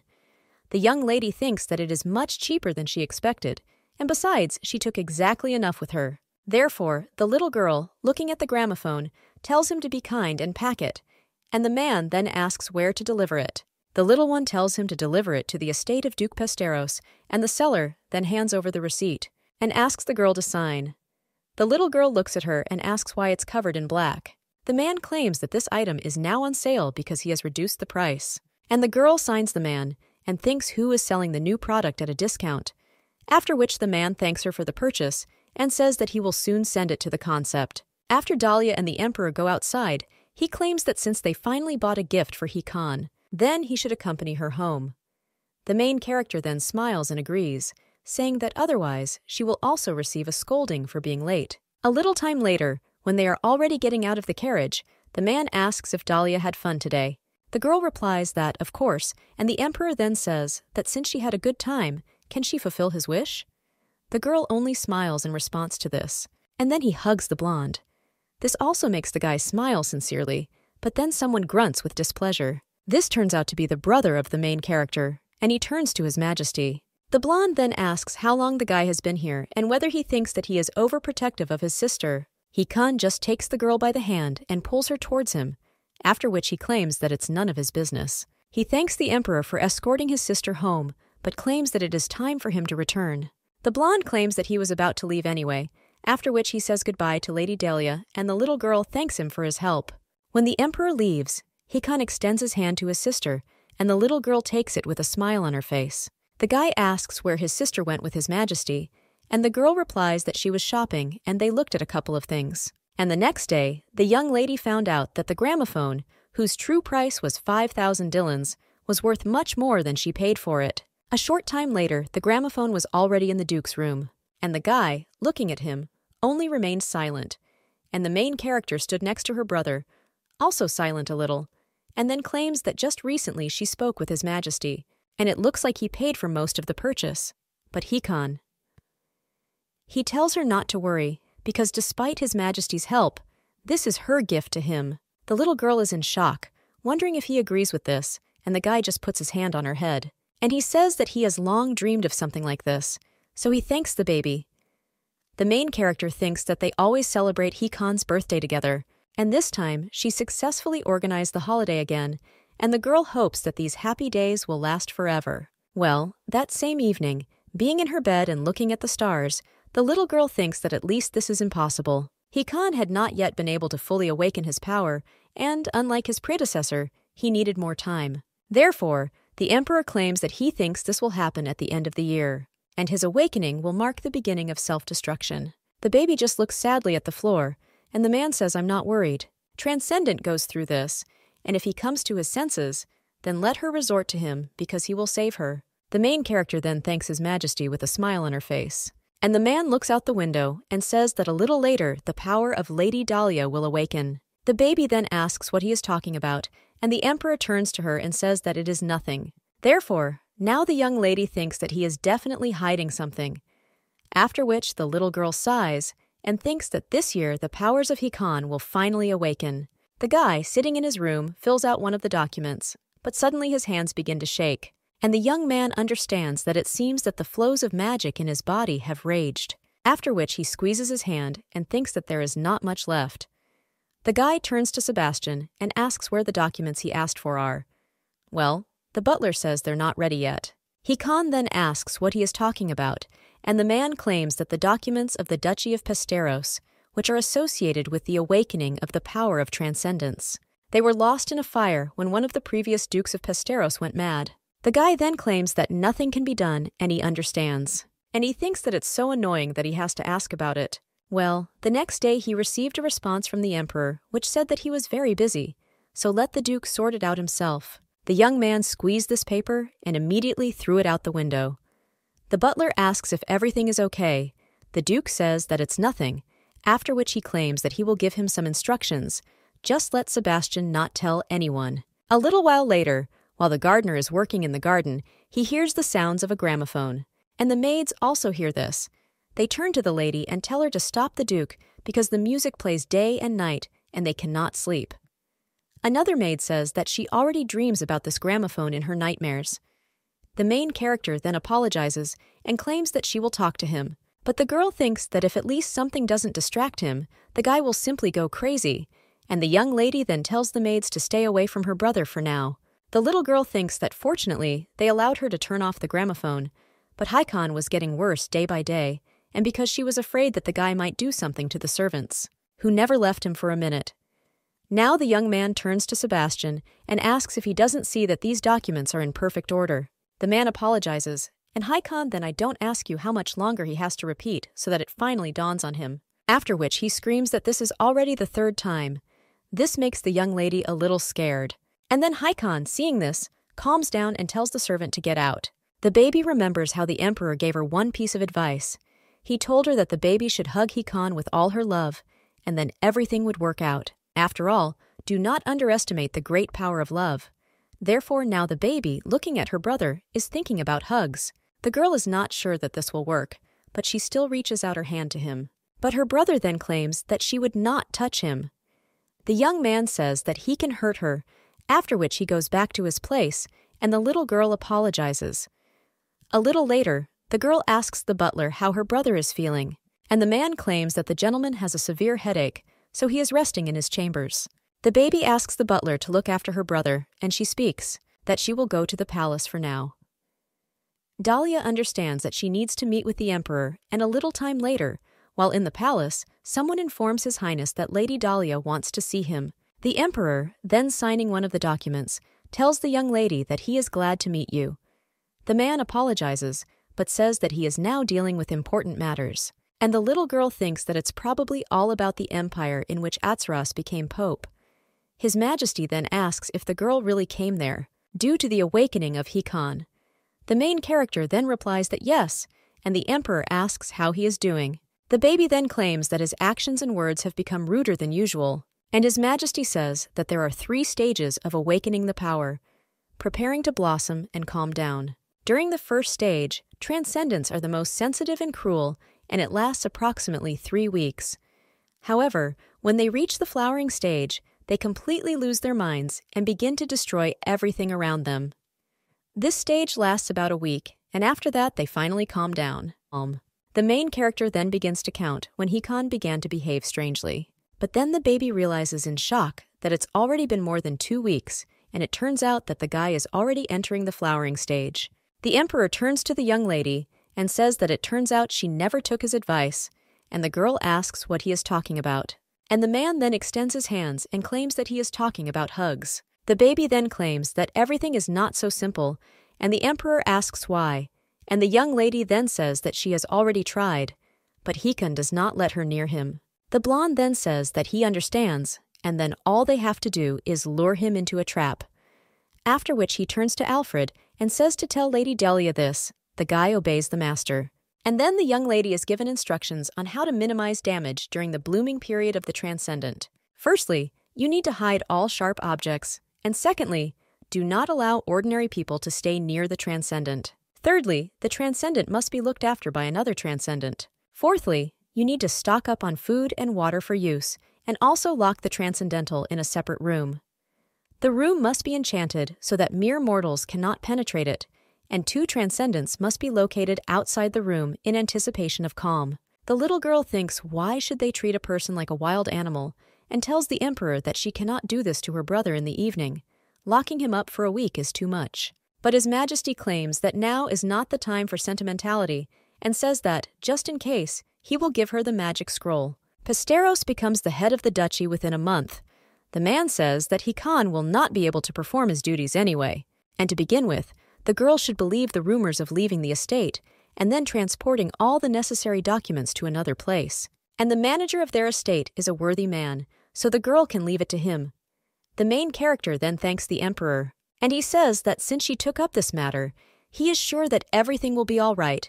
And then the man claims that no matter what happens, the girl can always come to him. Then the main character goes home and looks at the magic scroll, but then she is greeted by the butler. The baby then asks Sebastian if her brother is okay, and the man replies that yes, and while she was away, everything was calm. The girl then hands the servant the paper and says that His Majesty gave it to her. The man looks at the documents, and the little girl says that she thinks first they need to transfer all the important documents to another place, and asks if Sebastian can do this and also organize a month's vacation for everyone. And even to herself, the girl claims that she trusts him. The butler then says that the Herzog had already given similar orders earlier, and the main character asks if this is true, because if so, what a relief it is. And the man then turns to the lady and says that the Duke also has something like her scroll. So it looks like he's predicted all the possible outcomes, but the manager says he feels bad about putting all this on the young lady's shoulders. The baby then claims that everything is in order, and after all, she is also a Pesteros, so it is her duty. The manager then says that the previous Duke and the current one never explained to him how to deal with such situations, and even the previous Duchess, that she hated the young master so much, but now he has Lady Delia, and this is true happiness. The main character then asks if her brother is still resting, and the butler then says that he believes so. The baby then runs to her brother's room and tells him to do everything she told him for now, because they know when the brother will move to the second stage. The next morning, the guy wakes up in his bed and wonders how long he slept, but the young man feels as if his head is about to explode, and he thinks that the estate is so quiet. But suddenly the guy feels like his body is on fire, and the power is seething in him. Hikon assures himself that he can handle this like his family, suffering alone and trembling with fear. But then the guy heard a voice asking if he had forgotten what he had done, and then asks how long Dalia Pesteros will be by his side. Hikon then just grabs the vase from the chest of drawers and screams for this voice to shut up, after which he throws this vase into the wall. But then the guy thinks he's really thirsty and reaches for the bell, after which the young man rings it several times, but still no one comes, and he throws the bell to the ground, asking how long he should wait. However, a little time later, he sees the doors to his room open and cries out whether the servants have just arrived. However, it turns out to be a young lady, and the guy calms down a little. He asks Dalia in shock if it is, and the little girl asks her brother if he woke up, and then pours water into a glass. The young man asks what she is doing, and the little girl replies that from now on she will take care of him. Hikon then asks if she will take care of him, and then immediately bursts into the corridor and looks into him. He sees that there are no servants left there.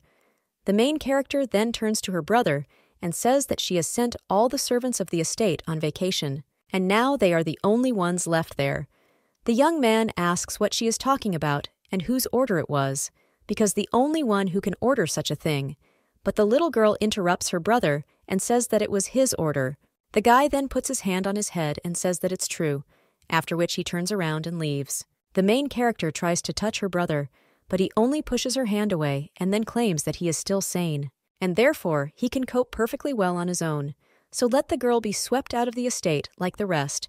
The little girl screams that she cannot leave him alone, and the voice in the Duke's head says that she is a liar and asks how long the girl will remain on his side. The guy says that this is enough and he needs to work because his head is a complete mess. The main character then thinks what to do, but realizes that in any case she has a scroll. However, when the little girl takes this flower out of her sleeve, she sees that it is no longer suitable, and the girl thinks that it's all over. The little girl wonders if Hikon is really that strong, but its flowering period has not yet ended. But the little girl remembers how the butler claimed that the Duke had something similar, and the little girl understands that if he opens the doors and leaves the estate, everything will be bad. Well then, she squeezes a piece of paper and thinks that she definitely won't allow this, after which the baby goes to the office. However, then she hears her brother screaming, who dared to do these papers without him. And when the room becomes quiet, the main character wonders if he has calmed down. The little girl understands that she shouldn't worry and just go in and then pick up the scroll. But when the girl opens the door, an explosion immediately occurs, and when she looks at her brother, she sees that he is no longer himself. The young lady wonders if the flowering stage has ended, after which she turns around in shock and wonders where the scroll is. However, a little time later, the young lady sees it already torn on the ground and thinks that this cannot be true. Hikon is already heading towards her at this time. The baby is very scared by this, but suddenly someone else appears in the room.